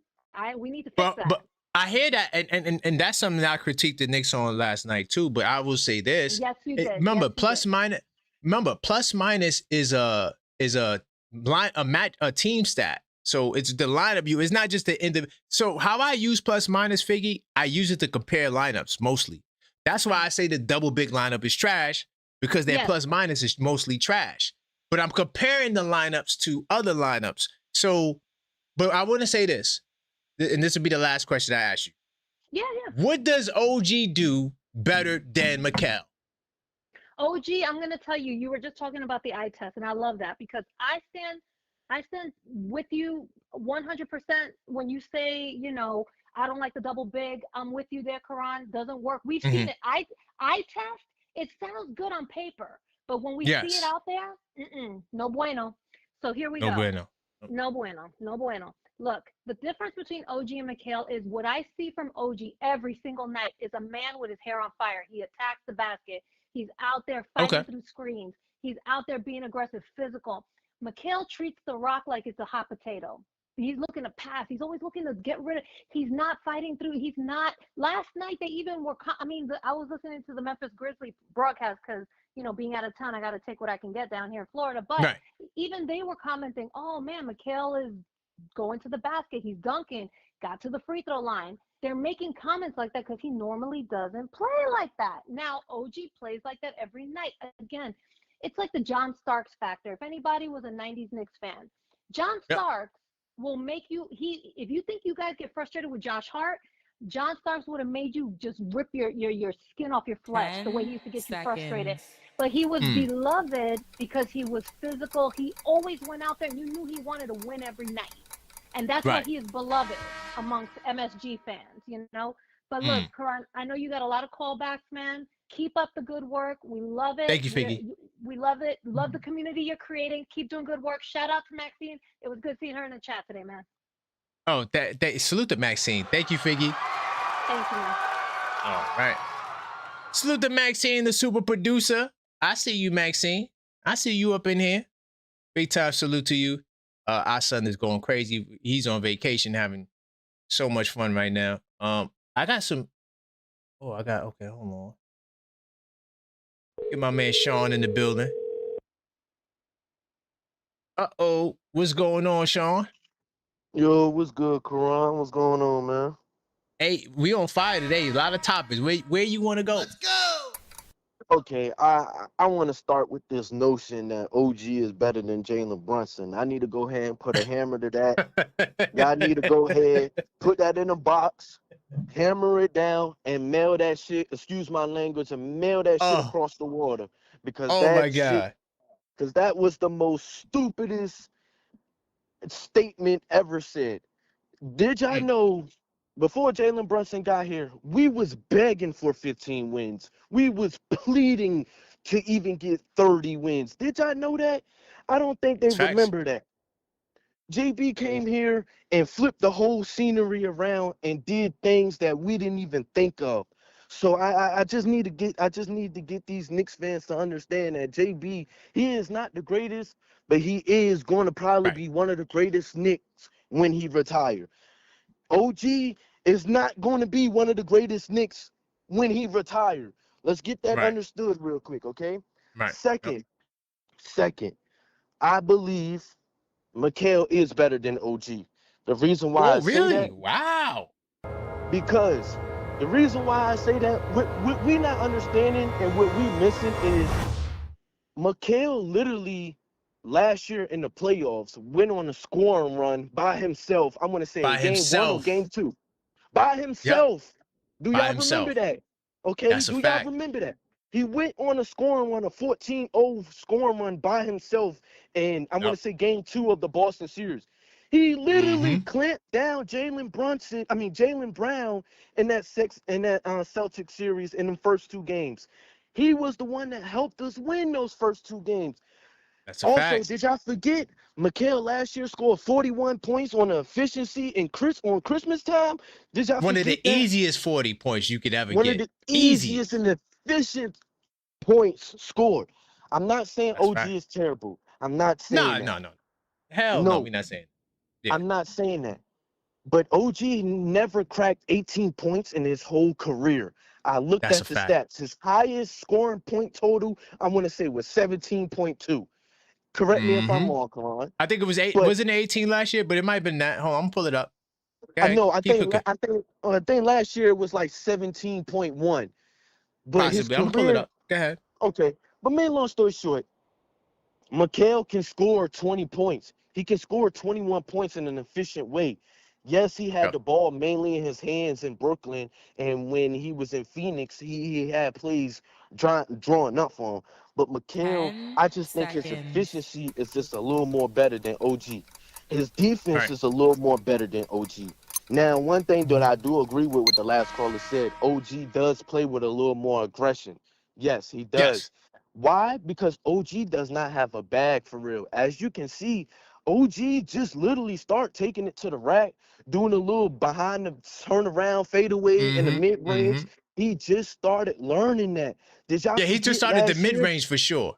For sure. Exactly. Yeah. Did y'all forget last year he wouldn't even take the ball to the rack? Every time he did, he would lose it. At least Mikal would take it to the rack or he would fade away. At least Mikal mid-range shot is more effective than OG Right. mid-range shot. By the way, Sean, really quick before we go, Yes, OG sir. averaged 18 last year. He averaged Okay, so he 18. That did was average that was the 18. highest. That was the So highest that was last his season high. with Tibbs. Exactly, with Tibbs. Now, I just want to say this with the myth thing that you said about Shamet. I love Mm-hmm. Shamet. I love his aggression on defense too, his aggressiveness on defense too. I think, and I'm worried, is if he's going to get injured again because he likes to fight through screens. And when he fights through screens, he puts his shoulder down and duck his around. Now, I know that's how you fight through a screen, but when you keep Right. bumping that shoulder into other people, that shoulder Super can risky. get. Yes, and he Super already risky. had a shoulder injury. The only thing Mm-hmm. that's making me mad is I want all Knicks fans to ask Mike Brown, literally every Knicks fan to ask Mike Brown, what do he see in these three small guard lineups that we do not Oh see? man. Listen, Sean, Because that's a whole nother topic, man. I appreciate you, but that's a whole nother show. I that's a might have to whole do a nother show show. on the 3-point guards because bro, it's ridiculous, man. But I appreciate And, you though, Sean. and then just one last thing. Why do he Mhm. have Josh Hart out there with the 3-point guards? With the three That's a whole guards? Oh man, my goodness, Sean. it It's blows crazy. me. It blows me. But I It's appreciate crazy. it, Quan. I'm gonna sit here and Big listen. time. If No I doubt. get triggered again, I might call in again, man. I got you, Sean. I know, yeah, you All wanted right. to call back dudes too. Big time. For sure. Appreciate you, man. All right. Yo, by the way, that's actually a great segue to the callback rule. So if you are triggered, right, we do got a callback rule. You send in a donation, we get you back on the line. Because I guarantee you that I will trigger you, or if not me, one of these callers definitely will trigger you. And salute to Maxine as she just enters the room. Want to say something to the people? Shout out to the They can't hear you from there. Nation. Shout out to y'all. Okay. Just in case the people think that you disappeared or somewhere. But I do got more calls and continue smashing that like button. All right. Because we still cooking with high grease. And we got a lot to discuss today. Landry Shamet. Uh-oh. I was just thinking about this person. What's going on? D from Los Angeles. What's up, family? What's Gucci? Oh man, I don't know where you're gonna go on today. Hold on, really quick before you talk. I also want to say this too, and you might disagree with this, but just keep your call. Don't change your energies just for this, unless you really want to. I got you. We see Mikal Bridges sacrifice his scoring elements in his game because we've seen him drop over 20 before. OG Anunoby, the most we ever seen him do on an offensive scale was last year. Plus, the question I was asking, you talk about the defense of OG Anunoby. Mikal Bridges plays great defense too. So we can't act as though someone's saying that Mikal is better than OG, like it's out of this goddamn world. Anyway, go ahead, D, where you want to go? I'm actually going to tag along to that conversation because it kind of goes into what I was going to talk about anyway. Okay. Starting point, Mike Brown. That's the starting point. So Thank everything you. I'm about to say. Got to go back to him. Go ahead. Everything I'm about to say is Mike Brown, right? Because what I was going to ask is, watching yesterday's game, we saw Cat put up a triple-double. Now, let's make sure we preface, this is the Memphis Crapleys who are looking to lose, right? So I want to put that out there, right? But they still play the game, right? And I do like seeing games like this where we play against teams that have no intentions of winning to see how we flow, right? So in an open space, do you at least understand how to move the ball, right? Yesterday they did a good job. They showed that. But again, the starting point is Mike Brown. Why am I bringing this up in the context of what I was going to talk about and what you just brought up? No one should be looking at any of these players independent of Mike Brown's system. The reason why Mike Brown is here is because we've always known. I thought RJ Barrett was the worst putting the ball on the floor. And then OG showed up and I said, damn, he's really, really good, but my goodness. I mean, he's bad. Like, he's really, really, really bad at it. It doesn't mean he's not an excellent piece and he's not amazing at what he does really well. But putting that ball on the floor, it's whiz. It's terrible, right? Yeah. But Mike Brown was brought here so he doesn't have to put the ball on the floor. That's Mike Brown's job. Move the system, make the system move so that people like OG can literally just slash the basket or shoot a three. That's why he's here. So we see OG turning the ball over and looking terrible. Mike Brown's the problem. Secondly, Mikal Bridges. I believe Mikal Bridges was brought here to be kind of like a Rip Hamilton, where he can put the ball on the floor. I think he's one of our best ball handlers if he really wants to get into ISO. He just doesn't need to do it because, again, we moved off RJ because we didn't want that many ISO players. So, again, Mike Brown, this guy has a specific role, right? I'm not going to obviously Mikal Bridges has had his issues. Fine. Of course. But overall, we shouldn't even be seeing these many issues on these players if this coach is running the system that we thought he was brought here to run. Right. In his defense, I'm not going to say it's absolutely terrible, but overall, there's so many flaws that we still see that we shouldn't see. So again, we shouldn't be highlighting how quote unquote terrible some of these players play, independent of Mike Brown's system. Mike Brown is supposed to make them all shine. Like yesterday, we had a conversation in the chat, and I said Mike Brown has to figure out a way to have triple-double Cat while also having 30-point Brunson. Obviously, it's not going to happen every night. Obviously, it's probably not going to happen more than 5 nights. But Mike Brown, they brought you here for that specific reason. Get the most out of all these players while they're on the court together. Because that's the only way we cannot win if Cat and Brunson are not playing at their all-star level and the supporting cast is doing what they got to do, just like the Detroit Pistons did in 2004. That's how we were built to win that way. We may not have a 1A in comparison to Jokic and Shea, but together we have a fantastic roster. So it all stems to Mike Brown. It's not a Mikal problem. It's not an OG problem. It's not a Brunson problem. Yesterday, triple-double, Cat getting a triple-double is not a shot at Brunson. It's a shot at Mike Brown. Bingo. You know what I'm saying? Thank you. No doubt. Man, we've been agreeing too much, D. We got to disagree, man. It's too much agreement. And I think this is the thing, right? Because I'm going to admit, I do like my point guards to facilitate. And I still hold Brunson to that standard. But if I look around the team, sometimes he's just got to do what he's got to do. But again, it goes back to Mike Brown. If you're not giving them a system that flows, I don't know what you expect is going to happen. You know, but we're going to keep watching, though. We're going to keep watching. Thank you, D, man. I appreciate that, man. You be cooking, man. All right, salute. That's Mr. Trigger Man himself. He's the guy that says triggered on the soundbite. All right, I got a couple of more callbacks from people. Wait, hold on. Damn. I got to hold on. Lopez, what's good, man? What's going on? Hold on, let me just Hey, man. Man, everything good, man. Let's go. I know you're going to cook. Let's go. Yeah, so, I'm back on my JB business. You know what I'm saying? I'm back to defend my boy JB. Let's go. I don't like what I've been seeing all through last night and this afternoon talking about, the Knicks move the ball better without JB. Okay, JB don't play 48 minutes a night. What happens in the non-JB minutes? Why are we not moving the ball like that? Bingo. Right? I'm tired of the JB slander. It's like people just going off the narratives, and I know I keep hammering home these points, but he passes better than 91% of the whole league. He's having a career year in assists, most assists ever in his career, and he's off the ball more. His last 20 games, over 8 assists a game. He had a 30-point double-double. How was he not passing the ball? He had 30 points and still dished out 11 assists. Lopez, let me give you some assistance. He's 6th in the league in passes. Bro, that means he passes the ball the 6th most in the NBA. These people. Do they not understand that assist is dependent on when I pass you the ball, you make the shot? Or sometimes he gets hockey assists. He passes the ball, it might go into Cat or it might go into the corner, and then somebody throws it back in for a dunk or throws it back out for 3. Also, let me give you another quick ad-lib. He's number 2 in hockey assists. Go ahead. Keep cooking.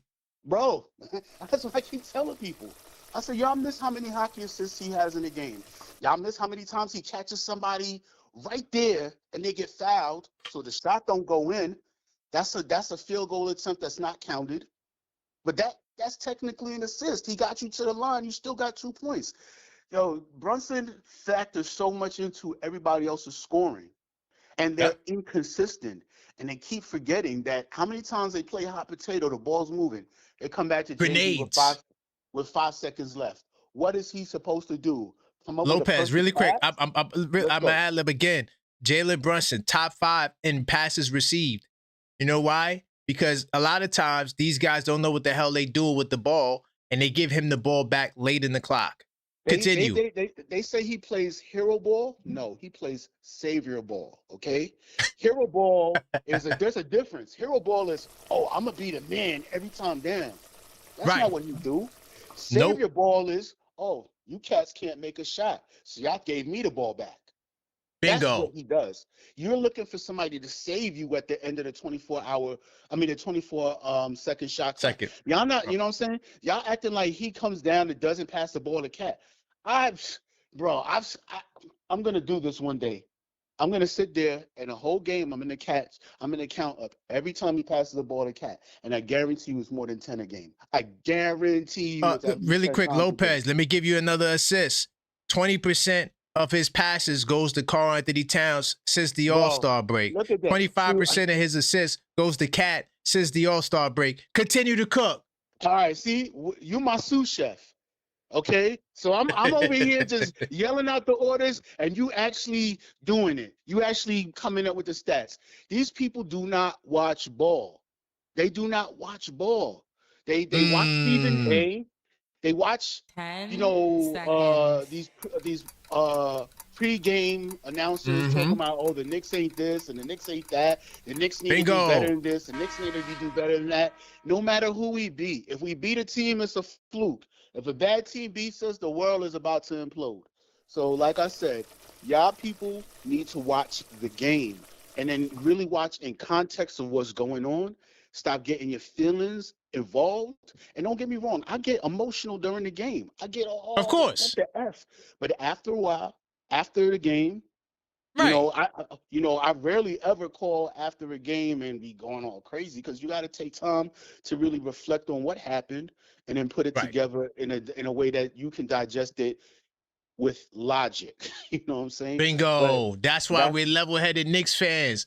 Exactly. Bingo. Hey, Bro, Lopez, I appreciate you cook so it, man. much. You know what I'm saying? And I will be calling back again to defend my boy. Yes, JB. please call. You got Man, you have to call. I'm JB's lawyer.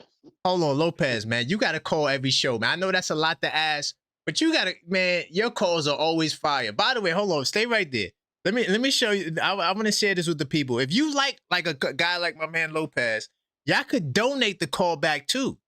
So if somebody calls up and you like them and you want to hear them again, send in a donation. I'll get them back on the line.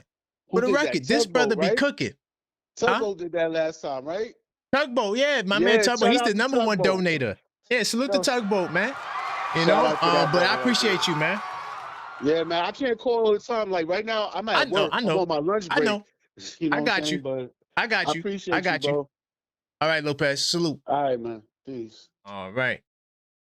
That's my man Lopez right now. Right there. He cooking, though. You see how I backed him up with the stat? You see, look. Yes, you have to watch the games. If I would like to put a priority on everything, I say watching the games is first. The second thing is using the stats in context while watching the game. Don't just go to the stat and think you know what the hell's going on, because there's a lot of context that you don't get without doing both, right? Like Jokic had a triple-double the other day, but he had 10 turnovers. Like you could, like even Towns turn. I don't want to take a dump on Cat, but he had 7 turnovers last night. So but the point that I'm saying is that stats matter. Don't think that stats is just you could just use stats. Yes, there are stats that are I'm not gonna say meaningless. I'm gonna say that could be twisted. But when you start looking at the basic stats, what I hit y'all with, basic plus minus, right? Basic, even the advanced stats, the defensive rate, and putting that in the context, right? The base assist percentage, right? Those tell you what's going on. And let's not act like this team is better without Brunson. I go to win shares. If the team is better without Brunson, how is his win shares 8.2? Can you explain that? That doesn't make any goddamn sense. Y'all got to knock it off. All right, let me see if this person could get on the line. And it's only right to try to call them back. I usually don't. Let's see if they answer. 646-995-8389. All right, they ain't answering. Let's see if they call back. All right, I got more calls. Let's see. I spoke to my man Sean. Wait, hold on. Spoke to my man Ahmed. All right, Try calling this number back. Let's see what happens. Also, I know a lot of you guys are at work too. If you can't call up, you could always send in a donation and I will respond to it in place of a call. Hello, caller. State your name and where you're calling from. Yeah, Derek from Brooklyn. Oh, I spoke to you before. What's going on, Derek? Hey, nothing, man. I'm just calling in, man. You know, we got all these, these phony, fake Knicks fans, man, saying that we got to avoid Detroit, we got to avoid Boston. Yeah, let's go. Let's go. Come on. What did we do to Boston and Detroit last year? Cook them in the playoffs. We couldn't beat them in the regular season, and we couldn't beat Detroit in the regular season. We couldn't beat Boston in the regular season. What did we do to both of them in the playoffs? Cook them in the playoffs. Exactly. Yep. And we're gonna be okay. I think Cat needs to get more touches earlier. I believe so. I agree with that. He needs to get more touches earlier. Yep. And OG is nowhere near Jalen Brunson. OG, the only thing I think OG could do better than Brunson. Now, OG could definitely defend the best person on the opposing team. Right. Yeah, that's right. Get a couple of more rebounds, but right. And that's another thing with Brunson. How you going to call him Captain Clutch in one sentence, and another sentence he holds the ball too much? Which one is it, brother? Which one is it? You got to pick one because y'all want him to have the ball in the fourth quarter. That's a good one. I want him to have the ball most of the time, and Bridges is going to be okay too. He's in a little slump. He's in a little slump. No, he's not in the slump no more. No. Yeah, he's shooting over 50%. Yes. And just like the brother, he back. Yes, sir. And just like the brother said a couple of calls ago, he the one that helped us beat Boston last year in the playoffs. 100%. Had double digits against the Pacers every game. Yes, sir. And going back to our bench, I believe we have a deep bench. We have Deuce, Shamet. I even like Kolick and Alvarado coming off the bench. We got Diawara. So why they knocking us though? Maybe because we're not playing that well like people think we should be. But the players will come and tell. Thank you. And aren't we getting healthy at the right time, Derek? Aren't we getting healthy at the right time? Yes, we are. Bingo. Yes, we are. And Mitchell Robinson, he's making at least 1 out of 2 free throws, so they're not going to be really fouling him too much. And we're gonna be okay. It's going to be orange and blue skies again. I'm riding with that. Yes, sir. And Mike, I think see, the thing about it is going to be kind of tricky. I hope we have to win the Eastern Conference because if we don't, they're going to try to compare Mike Brown to Tibbs. Yep. Fired Tibbs, and now we're going to be in the same boat as last year with Tibbs. So he has to win the Eastern Conference. Right. And I can't see why we can't. I don't see why not either. We got the most experience, and that matters. Yes, it does. The experience definitely does matter. And you're right. OG didn't play in the finals like the brother Jordy did. He didn't play in the finals. I mean, he helped them through the season, but he didn't help them in the finals because he was hurt. Right. Bingo. Yeah. That's what I was trying to say. I like OG. I'm just trying to balance the scales, my brother, because I hate to see it go just one. Like, they got on my client hard. They said Mikal can't do this, Mikal can't do that. Okay, what about when your mans do it? Y'all not calling him out. Yeah. So I said, okay, I'm gonna call him out. OG could definitely he could definitely go to the rack harder, but he can't control the ball better than Bridges.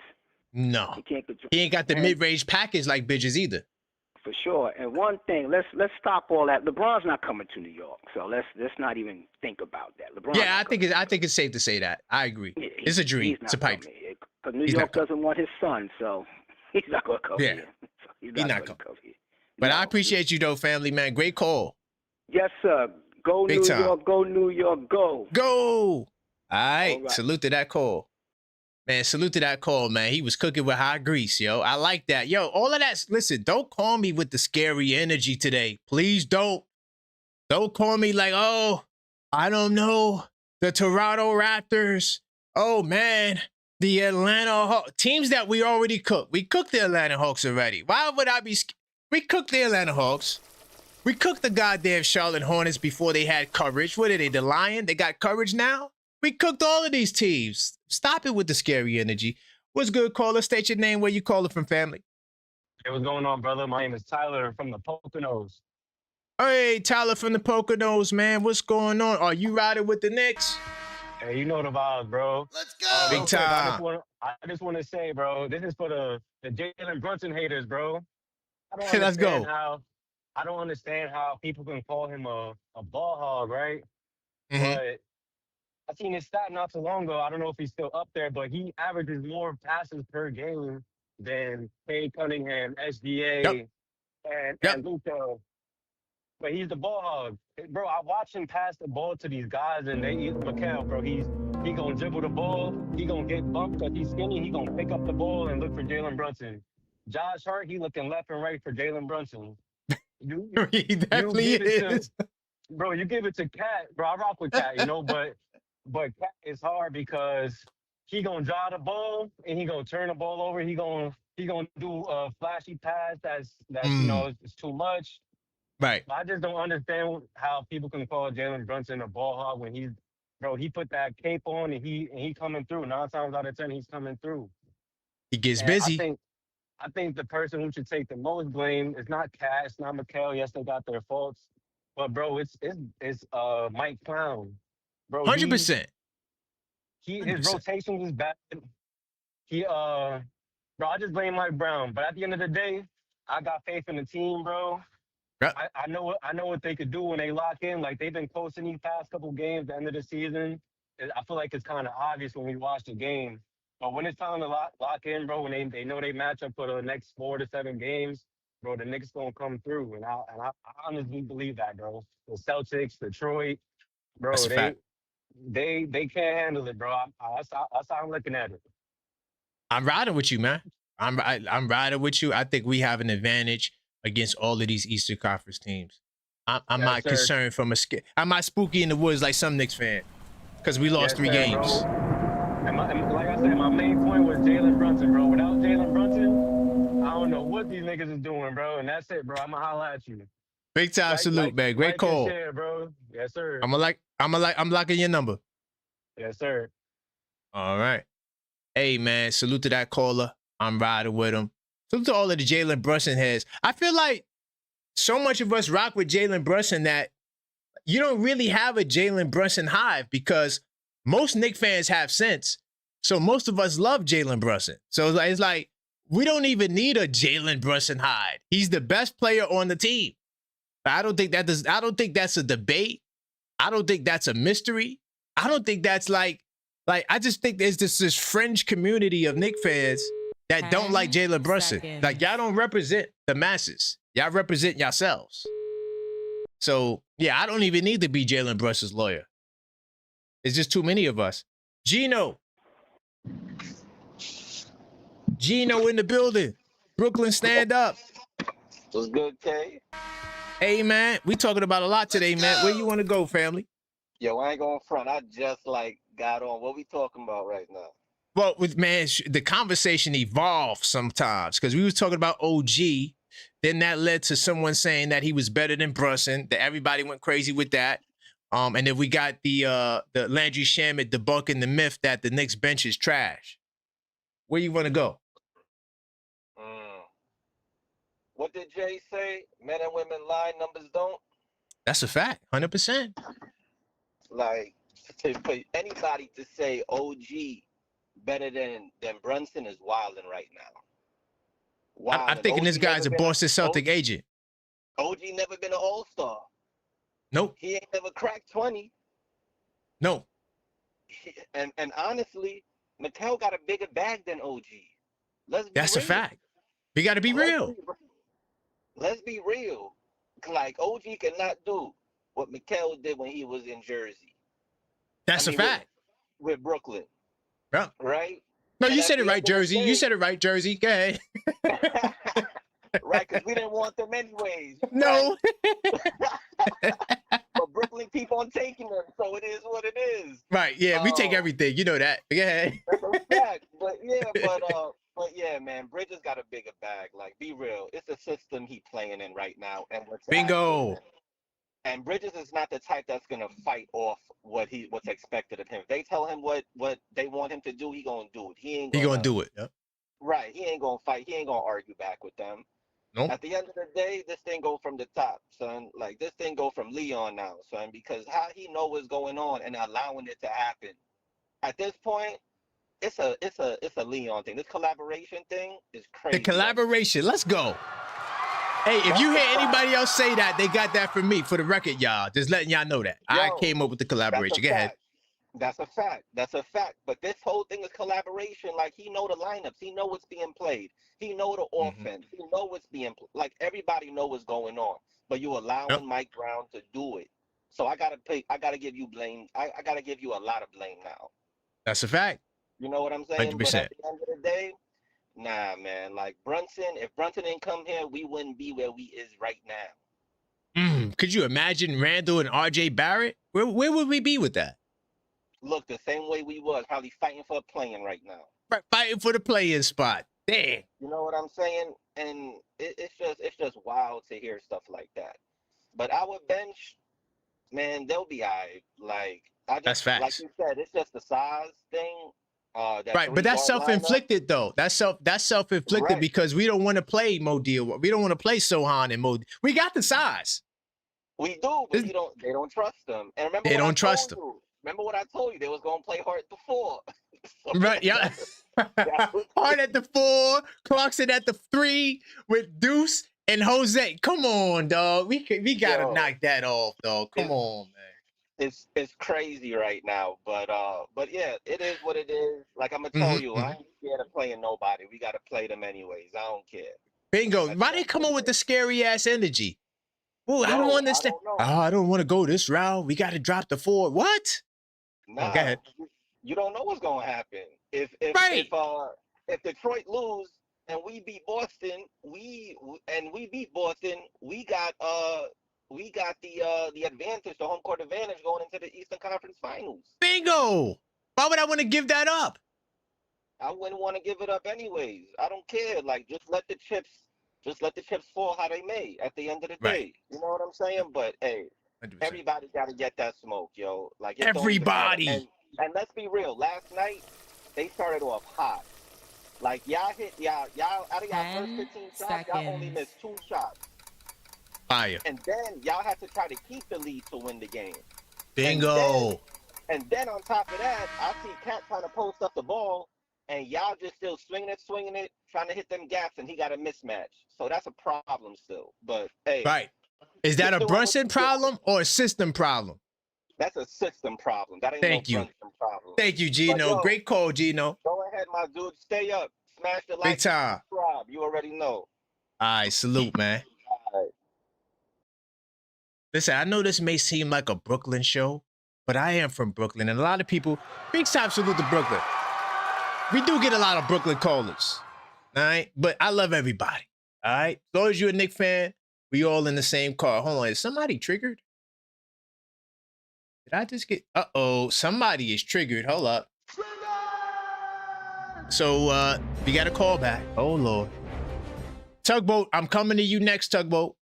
All right? I know you got the little ones. And, yeah, my little one driving me crazy, too, man. They on vacation right now, so. Hold on, I got to get Tugboat next, but hold on, I got to get Ty. Let me get Ty first, Tugboat, and then I'm going to get to you, Tugboat. You next. I promise. 646-995-8389. Landry Shamet debunks the myth that the Knicks bench is weak. The Knicks don't got no bench, etc., etc. Please leave your message. Oh, Ty, call back, Ty. When you get the chance, Ty. Hold on. I'm going to go to Tugboat in the meantime, Ty. All right, but I got you on the call back. We get Tugboat up in here. No clock Tugboat. 646-995-8389. Continue to smash that like button. What's happening? What happened to Ty? I love looking forward to Ty's calls. He ain't answer. He'll call back. Okay. Yeah. I just hopped in again, and I just saw what we doing? We slandering Brunson? Is that what's going on? Somebody, my man Hakeem the Dream sent in a super, and he said he said a lot of things that was crazy about Brunson. He said Brunson was always the weak link. He would trade Brunson and players for Giannis. That he said he would trade Brunson in pieces for Denny Avdia. But here was the real blasphemy. He said OG is the best player on the team by far. We've seen a lot of dumb purchases in our lives, right? That's probably the dumbest purchase I've ever heard. Right? Damn. Go ahead. Shout out to him, you know, but I mean, yeah, I ain't even gonna acknowledge that. Yeah, so yeah. I'm an OG. I love OG. No, Like, we like I love said, OG. to me, We love OG. OG the second competing for second best player on the team. In Okay. my opinion. But yeah, we ain't even I talking disagree, about but I hear you. I disagree, but I hear you. I understand the disagreement, and I disagree with myself all the time about it. So I'm all for that. I disagree I'm all with for myself. All right. Yeah, I'm all for that. I ain't man. even tripping on that. But yeah. Okay. All right, so we hold on, really quickly. Were you on the LeBron to New York train? I don't care about that, man. Okay, all I right. don't Because Rich Paul pretty much denied that is probably going to happen. He pretty much put a stamp that it more than likely won't happen. Yeah, nah, that was all fairy tales the first time he was supposed to come here. So I don't pay that. I don't pay that man no mind. He do what he want. He's 41. Is he going to own the team? Who knows? You know what I'm saying? We don't know what that man doing. But as far as what we got going on for real, the OG slander I think is unnecessary. I get it. His offensive performance isn't what everybody expects it to be. But mind you, he's a 3-and-D guy. That's what we brought him here for. That's what we pay him for. Wait, hold on, Tubbo. Wait, whoa. We got to slow it down. Okay. You said slander? Nobody slandered OG. Oh, okay. See, I thought it was a slander on OG because I thought we was like, we just said he ain't better than Brunson. That's all we said. We ain't, nobody. We acknowledge how good OG is. We just saying why he ain't better than Brunson. That was the response. A real conversation. Yeah, all right. I ain't know that's what I was coming in on. That ain't even a real conversation. Yeah, Nobody slandered OG. I wouldn't let it go down. Trust me. I think OG is one of the best defenders in the game. Right. And I'm happy that we do have him because going against him will be a whole lot of work that I don't want to see. You feel me? So yeah, I'm not. Yeah, that's not. Because I about to say, no, he does his job. He makes other guys' offense better by his defense alone. And that's his offense that he's doing right now is a side quest. It's not what we asked from him. This is a side quest for OG. He's the one that said, I want to step up my offensive presence. So we're like, all right, whatever, man. If you need to dribble 4 more times, go for it. Just stop losing the ball. You know what I'm saying? That's his thing. You know, everybody got their thing. You know he gonna turn it over sometime, but he might get a dunk. So yeah, he's one thing about him. His first step is really good. Yeah. He gets that first step is over. And I ain't gonna lie, he didn't really stepped up. No pun intended. He didn't really stepped up on that step back. That step back looking a little better. Yeah, definitely that little mid range. Yeah, he need to hang out with Kawhi. You need to hang out with Kawhi one summer. Just hang out with Kawhi. I want you to show me how you do what you do in that mid range. Yep. And he'll be better. That's all we need. Yep. That's all we need. What's the headline on Shamet? What's going on with that? Oh yeah, well, pretty much I was saying that Landry Shamet is debunking the narrative and the myth that the Knicks have a weak bench. The Knicks bench is not that good, and he comes in after missing the couple of games he's missed and just played like he just never missed any games. And so, Casey Smith, man. People are first of all, one thing, Tugboat. Let me just say this: I will never, ever deny Casey Smith. Ever. I would never do it. I would never. One of the greatest Knicks alive. Yes, there's no way I could do it ever in life. When Deuce came back, I didn't even know the whole. That's part of the. How did Deuce come back? No, because it's a part of the healing process. And that's what I'm saying. That's up there with Jason Tatum. I mean, I ain't putting it up there with Jason Tatum, but I was just like, when I saw him come back in the next game, I'm like, how'd you do that? It's part of the healing process, brother. He was never injured again. I'm all for it. I'm all for it. Yeah, shout out to Casey Smith, man. Give that man some more accolades because he's the truth. Oh, and the other thing about the Leon thing, when people are saying we wouldn't be here without Brunson, that means we wouldn't be here without Leon. So the same. Of course. Same way y'all look at Brunson as like, yo, we wouldn't be here without him. We wouldn't be here without Leon. So there is no, I don't tolerate the Leon slander either. I just look at it the same way. Whoa, hold up. But who ever says anything about Leon? There's people, besides here and with me, who talks about Leon? I hope nobody. Nobody talks about Leon. I'm the only one. I I said Okay. Leon Rose is on my hot seat.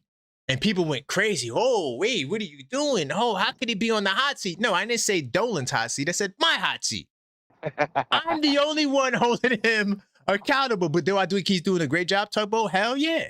He's one of the because best general managers in basketball. If Leon is on your hot seat, then Dolan needs to be on your hot seat. Then Dolan's father needs to be on your hot seat. I mean, we can climb that ladder forever. You know what I'm saying? Or Dolan is the boss. The boss could never be on the hot seat. Right. He signs the checks. That Oakley situation, I'm still kind of about that. But hey, I got an unfiltered thought. Tugboat, I got an unfiltered thought on that. Go watch it. Well, on the Blues, brother? I got it on Oakley. Go watch that unfiltered thought I did.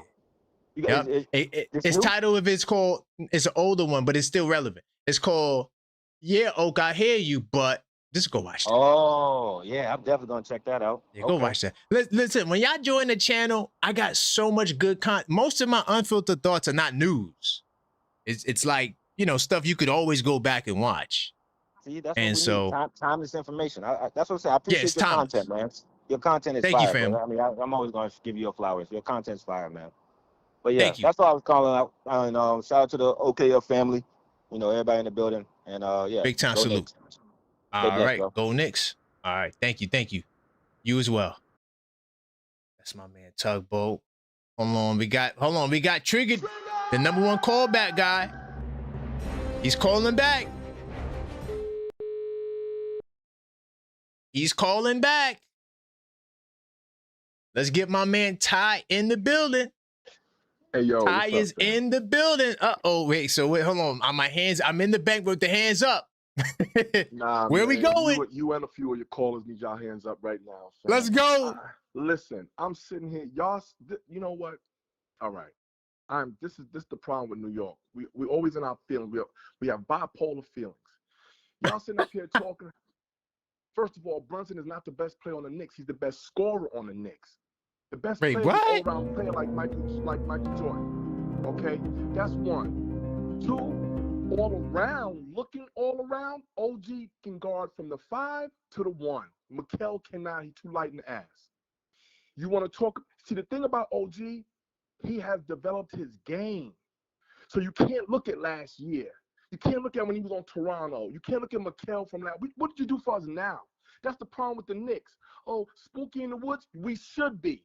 How many times have we seen this narrative, this story? We looking good. We getting the present. Oh, my God, what happened? See, we're delusional fans. We don't want to be realists. Everybody's in their feelings. Oh, well, no, Jalen Brunson's the best scorer. Okay, oh, my God, have mercy. First of all, I'm tired of fans talking about Jalen Brunson going to go down as one of the best Knicks. Can we get a damn player that's going to go down as one of the best players in the league? That's the difference. That's why I said he's not a superstar, because if he was a superstar, he would go down as one of the best players ever in the league. We always worry about one of these players like Carmelo. I love Melo. Salute to Melo. Melo did not win us a chip. He did not. Stoudemire. Somebody brought Julius Randle. No, Amari Stoudemire was the one to make us relevant. He came over here because he was a pillar over there in Phoenix. He was the first, not Julius. We didn't know Julius was going to turn out like this. Come on, y'all. You know basketball. That's the reason why we got you. Be like, he got upside. But he was saying more recent times. We know what Stoudemire did. I'm not his lawyer, but don't. Come on, guys. Don't do that.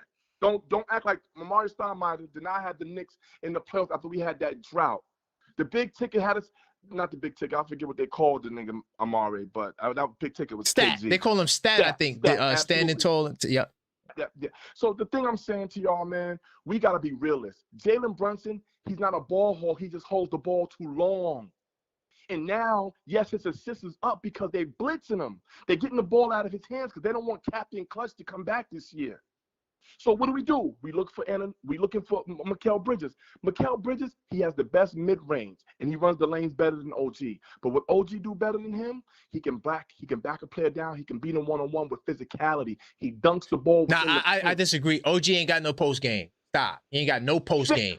When OG's His on post that game is block, trash. no, that's cap. Going there. So you telling me Mikal Bridges has a better post game than OG is what I'm in the talking mid about. post? Hell yeah, he gonna hit you with that fadeaway, and it's automatic. Yo, Karan, what are you watching? Mikal get the ball in the paint, he fades away. OG Anunoby has a post game? You really think that? When's the last time you seen OG like this in the post? What I'm saying, shimmy. He has a better post game than Mikal. He's a more all around. Nah, he ain't got a better. No, I disagree, man. Mikal hitting you with the fadeaway. Mikal don't get in the paint. He don't get in the paint, bro. OG's down there dunking the ball, driving to the hole. Mikal has more 2-point shots than OG, brother. And he got more misses too. No, he don't. No, hey, Ty, all I need you to do, Ty, you gotta go watch the. See, man, I know you just joined the channel. I know what you're looking at. You talk about stats, right? Okay. Yeah, I am. You talking about stats, Karan. That stats is perfect. You're 100% right. Are those stats getting us victories, man? Can I say this? I just want to no, because I feel like you drifted. I feel like you drifted because you started out talking. You said Brunson wasn't the best player on the team. You never said who was better than him. I'm curious to know who is the best player on the team. I told you. No, he's the best scorer on the team. He's the best scorer. So who's the best player?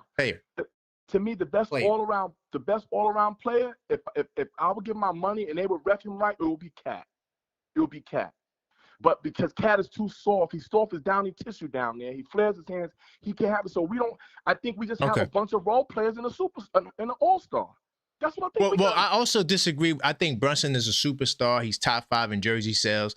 He's a household name. Come on, I can hang your jersey up in there. And if I give you a high value shot, your jersey's gonna be selling too, man. Come on now. We talking about Brunson. We gotta. Did Julius Randle get top 5 jersey sales? No.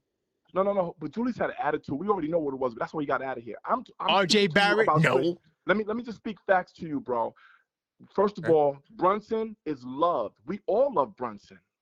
Right. But I can tell you, I prefer the Brunson of last year than this year. He has an attitude this year. I don't know what it is. But I can tell you, the Brunson last year is the Brunson I was expecting this year, and he's not shown up. He has not. So you don't think this year's Brunson's going to average 30 in the playoff? I think we're gonna get to the finals in this year, but that don't mean I'm spooky in the woods because I'm looking at. Fam, we can sit up here and say you're not spooky in the woods. You're not spooky in the woods. I don't think that. We can sit up here and set ourselves for failure if we want, but I'm telling y'all right now, this is gonna be the reason why they had us going to the finals because they was not depicting Tatum to come back, and I know we beat them both last year. Tatum. No. I can't wait to see boss. No, I know. I'm not saying we can't beat them, Karan. That's what the Knicks fans are calling it. Y'all think when we say we have an objective about how our team is and who's going to take the lead, Jalen Brunson is our all-star. He's not a superstar. You know when Jalen gets to become a superstar? When he actually takes us to the finals. I don't care if we lose in the finals. I respect that. Right now, he's an all-star like Carmelo. Yeah, Carmelo didn't take us to the ECF, but Carmelo gave us a lot of hope all these years like Brunson is doing now. He does nothing. He did nothing different. 100%. Nothing different. I agree. So all I'm saying is, I agree. The thing that our dark horse, what I think what's the name was talking about a dark horse is Anunoby. If Anunoby shoots that corner 3 ball like he's been shooting the beginning of the year, I mean he got a little rusty lately, but if he hits that corner 3, you even said it, his first step is lightning. And now he got his footwork a little better. Yeah, I like the first step. Because he's clumsy as hell sometimes when he get in traffic. But if you give that boy a lane, he only seeing dunking the ball. He don't care who down there. That's right. Now he getting the dunk. That remind me of Latrell Sprewell. That's what we need. We need dogs. All these little players. But Ty, we need all of them, Ty. We do. We need all of them. But they in their feelings. You look at Hart, he's in his feelings. You look at Brunson, he in his feelings. You look at Cat. They gonna be all right. They gonna be all right, Ty. Come on, man. We veterans. We veterans. We've been here. My man said it best. He gave his little analogy. Then he was like, "But I ain't gonna lie. My heart was hurting during the game. I'm just tired of my heart. Can we just blow teams out? Can we just win emphatically? You understand? I got you. We always got to have this political outlook on the team. Y'all got to stop talking about Brunson, the best player, the best scorer on the team, y'all. He gets cooked. Well, can I give you a bone? Go ahead. Can I give you a bone? Towns does have the most win shares. Well, it just happened. You told me earlier. It just happened, though. He just passed him because Brunson. He passed him recently, but it matters though. It does matter. It's an argument for you. A question. Do you think so? Your callers were saying Brunson's not a ball hawk. I agree. I think he just dribbles the ball a lot. But here's the thing. He does. But here's the thing. I'm not saying he doesn't pass. I think this year they're forcing him to pass to get it out of his hands. But can I ask you this question? Should Brunson run the offense through Towns so that way he can do his Superman shit for us? The only problem I have for you, the only pushback, because I do think Towns has the talent to be that. He don't got the mentality, dog. He had it last year, though. He had it last year. He's too Tibbs. And also somebody said it. They said, well, Tibbs had him in Minnesota. That's true. But also, why wouldn't Mike Brown take some of what Tibbs did? Some of Man, you know how these coaches are. They want their own. And also, you know what another problem too with Mike Brown? His system is not for a center like Towns. That's crazy. In his system, if the center trails, dribble hands off, gets the hell out the way. That's his system. But see, but does that make it right? No, it's not right. I'm just saying that the problem with Mike Brown is I don't think he factored in Towns like that. Thank you. So now that's the problem. And that's what I told you before. Mikey this is only year with us. He failed. Now you going too far, but I hear you. All right. Look, he don't get us to the I'ma go. But if he don't get us to those finals, bro, you're gonna be like, damn, that nigga Ty said it. They did it to Thibodeau, they're gonna do it to his ass, man. We are in the championship window. We don't have time. We don't got time. That part I agree, but I don't think he gets fired this year. I think next year he could get fired. 100%. And before I let you go, so you have your boy from Indiana. What's his name? I can't stand him. Halliburton. Yes. Now, you said I heard you and your man talking about Anunoby wasn't there for the finals for Toronto. So he wasn't. When Halliburton left with Anunoby's counterpart from Toronto, what happened to that team? You mean in the finals? Yeah. They lost. They weren't going to win. Right. Even if Halliburton was there, listen, I'm a big proponent of history, right? I don't know. That looked pretty good, though. They looked like they was going to do something. It could look great. Listen, in history, no team with double-digit differential has ever lost to a team with single-digit. I heard you say that stat before. That was fire. I heard you say that stat. And also, first team MVP. They don't got that in Indiana. So it's two factors in history going against you. No, the hell with Indiana. I don't care. I hope they rock forever. I'm talking about when OG got hurt and Halliburton got hurt. You understand? When Jason Tatum got hurt, the team really don't ascend after that. But Toronto did because they had Kawhi. They had Kawhi and Pascal. Right. So now, God forbid, I'm not even gonna speak that. So hey, let's end it there. Come on, man. Yeah, no. I'm saying. What I was gonna say is we need Anunoby, bro. He is the piece. So everybody's writing their own site. So every but we never said we didn't need OG though. You know that, right? We never said that. No. That's what y'all talking. Yo, I think y'all be forgetting how y'all be talking. See, we're watching. We're your guests. We're watching, bro. No, but we never said we didn't need OG though. We just said he ain't better than Brunson. Fam. He's not expendable. No, he's not expendable either. I'm not trading OG unless I'm getting honest. My man said, your boy that came on, he was like, yo, OG came over here for a 3-and-D, and he did. But he's starting to develop an all-around game because he's better than 3-and-D. But Bridges, because Bridges was slacking, they asked OG. I know Mike Brown went to OG and was like, look, we need you to score more. Man, who sacrificed more, Mikal Bridges or OG? Come on, keep it real, though. Who sacrificed more coming to the Knicks? What do you are you serious, or what do you mean? I'm talking about shots and where your status is on the team. Who sacrificed more? I'm not gonna say Mikal because I think Mikal ran. So Mikal ran from BK because one thing he realized, he wasn't going nowhere over there. Even if he was the main star. He got traded. Yeah, I know. He wanted to get traded though. This was on record. They tried. All right, go ahead. All right. No, we know the Nets, New Jersey Nets. They'll never be Brooklyn to me. Like they're always New Jersey Nets to me. New Jersey Nets, exactly. Right. They're trash. We know that. But we can't say they were trash when KD and Kyrie were over there. We can't do that. We can't do that. No. They were disappointments. Thank you. And so you just said what I'm saying. The Knicks have a built championship team.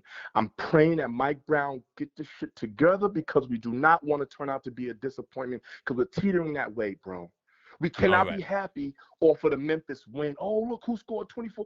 Me and you could have scored on the board. I might have. Did I do a show last night, Ty? No, did not. You didn't. I was waiting for you. You didn't. I refuse to do a show when we. Listen, man, I need an angle, dog. I'm not going up there. Oh man, we beat the Grizzlies and everybody calling up. Yeah, I'm not doing it. Okay, I'm gonna let you go, man. I know you got other calls on. I just want us to be realistic with each other, man. Like the Knicks, we have a championship roster. What I'm just concerned with is our coaching. And everybody wants Shaman. Get off of Shaman. Shaman is one of the probably best defenders we have on the floor. He sells his body, and he can hit that three when he's on. The league is in trouble. Let Shaman get on in the playoffs shooting that ball. They are in trouble. They're in trouble, man. Bingo. They're in trouble. The league is in trouble. They don't notice. Let Shaman get hot and dudes come back. In the three-guard lineup, I think the only reason why they're putting the three guards in there because now Brunson can truly play the two. That's the only. We don't need Deuce at the three, dog. We don't need three guards out there. Two is good though. Alvarado is not really that guy. I think we made a mistake with Alvarado, bro. I'm gonna be honest. Yeah, I think we should have got Sadiq Bey. Yes. That's a whole nother topic though, Ty. But I appreciate you, family. Man, I appreciate you. Thank you, man. Thank you, bro. No doubt. All right. It's my man. I had to let Ty get it out. I know the call was long. I had to let him get it out. Very important for him to express himself. So yeah, and he supports. Trust me, he supports. Big time salute to my man Rock. I'm calling back, Rock. Answer. This is the other callback, King right here. Okay. Hey, what's going on, Rock? How you feeling, man? Yesterday, you remember our conversation? About which? What exactly? Was it LeBron? No. Oh yeah, y'all talking about LeBron? Man, no, off LeBron that train. Today. Now we off to LeBron. What was the conversation? Oh well, we was talking about Mikhail. Remember I was telling you, I noticed we don't see him on the break early out or on the early break. Yeah. Right. Yep. And then what happened? He saw early break-in, and now he's scoring and getting in the groove, and he had a good game. Bingo. Yep, I remember that. Yep. He was getting out on the break like he was last year. Right. Mm-hmm. And then he had a good game. I don't know if you're listening, but he responded. Hey, yo, somebody's listening. Somebody's listening. Somebody's listening. Trust me. Yeah. Yeah, that's all I gotta say, man. I'm getting another call coming through, man. Okay, all right. Handle that. All right. Okay. All right, big time salute. All right. All right, hold on. I got another Brooklyn call I gotta get to. I gotta get to Brooklyn. Okay, I gotta get to this Brooklyn call. Is Maxine in the chat going crazy right now? Okay, Max. All right. I see you, Max. Yes, sir. Yes, sir. What's going on, my guy? What's going on? Brooklyn in the building. How you feeling? I'm great, man. Great, man. Brooklyn in the house. Man, I've been listening back, man. I will say I do agree with the caller that said that one thing we can say about OG is that he evolved his game. I can't say he's completely lived up to that 200 million plus contract that he got, but obviously we got him more on the strength of he can play both sides of the ball. Right. I will say this season in particular, I think he's picked up his dribble package a little bit, the way he creates his dribble, the way he penetrates. Obviously, as a complete team, we want to get to the free throw line, but it's a lot of chefs in the kitchen. I don't think we factor that in when we make the discussion of putting a all-star caliber player or a player that has a certain peak potential about him on a team that doesn't have the right infrastructure. Now, in the case of the Knicks, one could say that about Mikal or OG. I think most people beyond the borders of basketball, as well as here in the States, would say that OG is the better player and probably garners his $200 million over Mikal Bridges. So that I will only disagree with you. And there's not many things that I disagree with you, Karan. But at the end of the day, I never said that I would put Mikal ahead. I said there's an argument for sure. I think they're kind of on the same. To me, I thought you said definitively that Mikal was a better player. I thought you said that OG is not a better player than Mikal, like overall, because you said he didn't have you said you don't like the way he creates in a post. But I actually, No, I know. I said his like the way post is he trash. I like the Yeah, the way he post. operates on a block better than Cat though. I think he's a lot more aggressive than Cat is.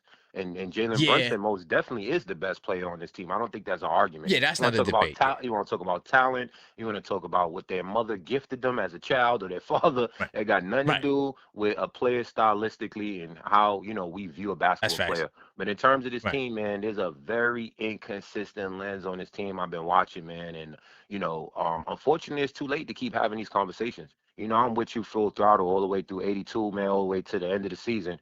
But we got to 100%. start asking ourselves as Knicks fans if we made the right decision with this coach. I think I spoke to you about that on the last call. This We coach did. was brought here to appease the front office, just like we brought the Nova boys here to appease Jalen Brunson.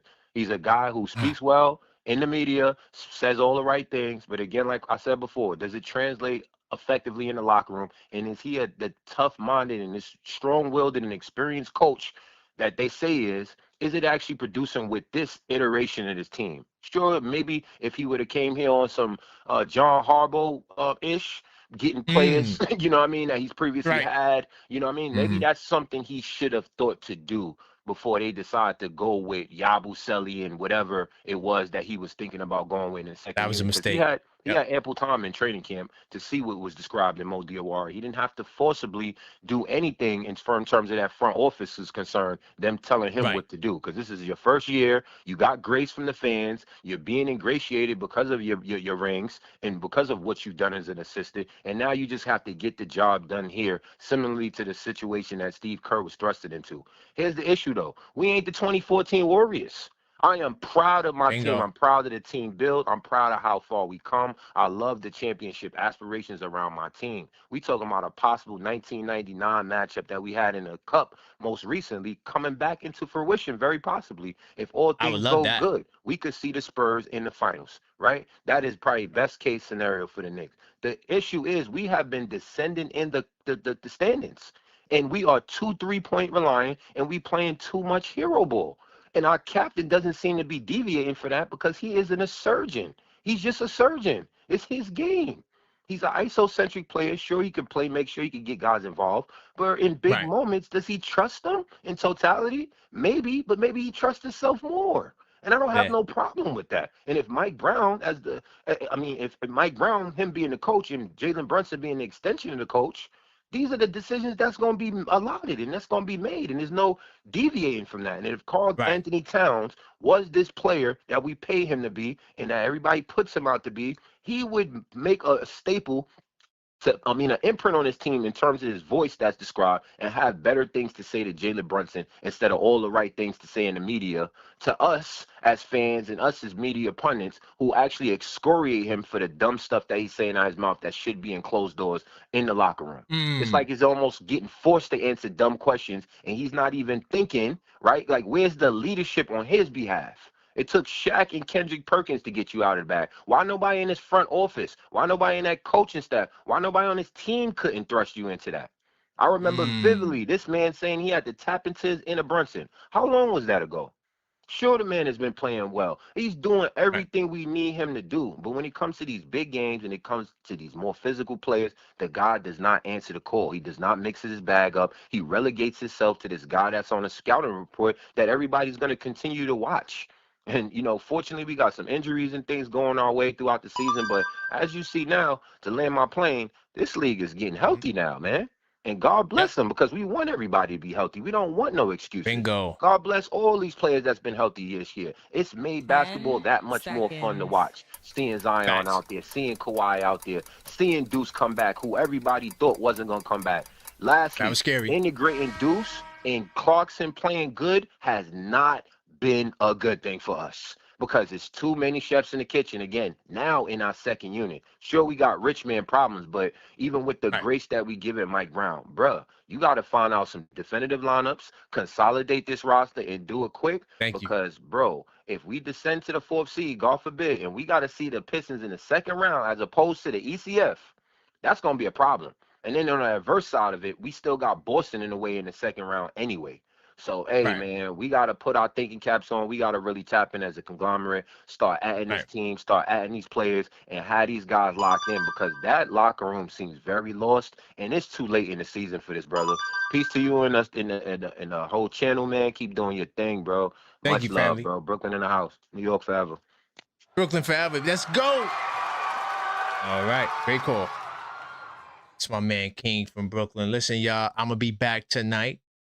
So be on the lookout for the second show topic. I got the Towns topic that we might get into. Smash that like button. Let's get those likes over 100 if you didn't smash them already. All right. And I'll see you tonight. And until next time, as always, let's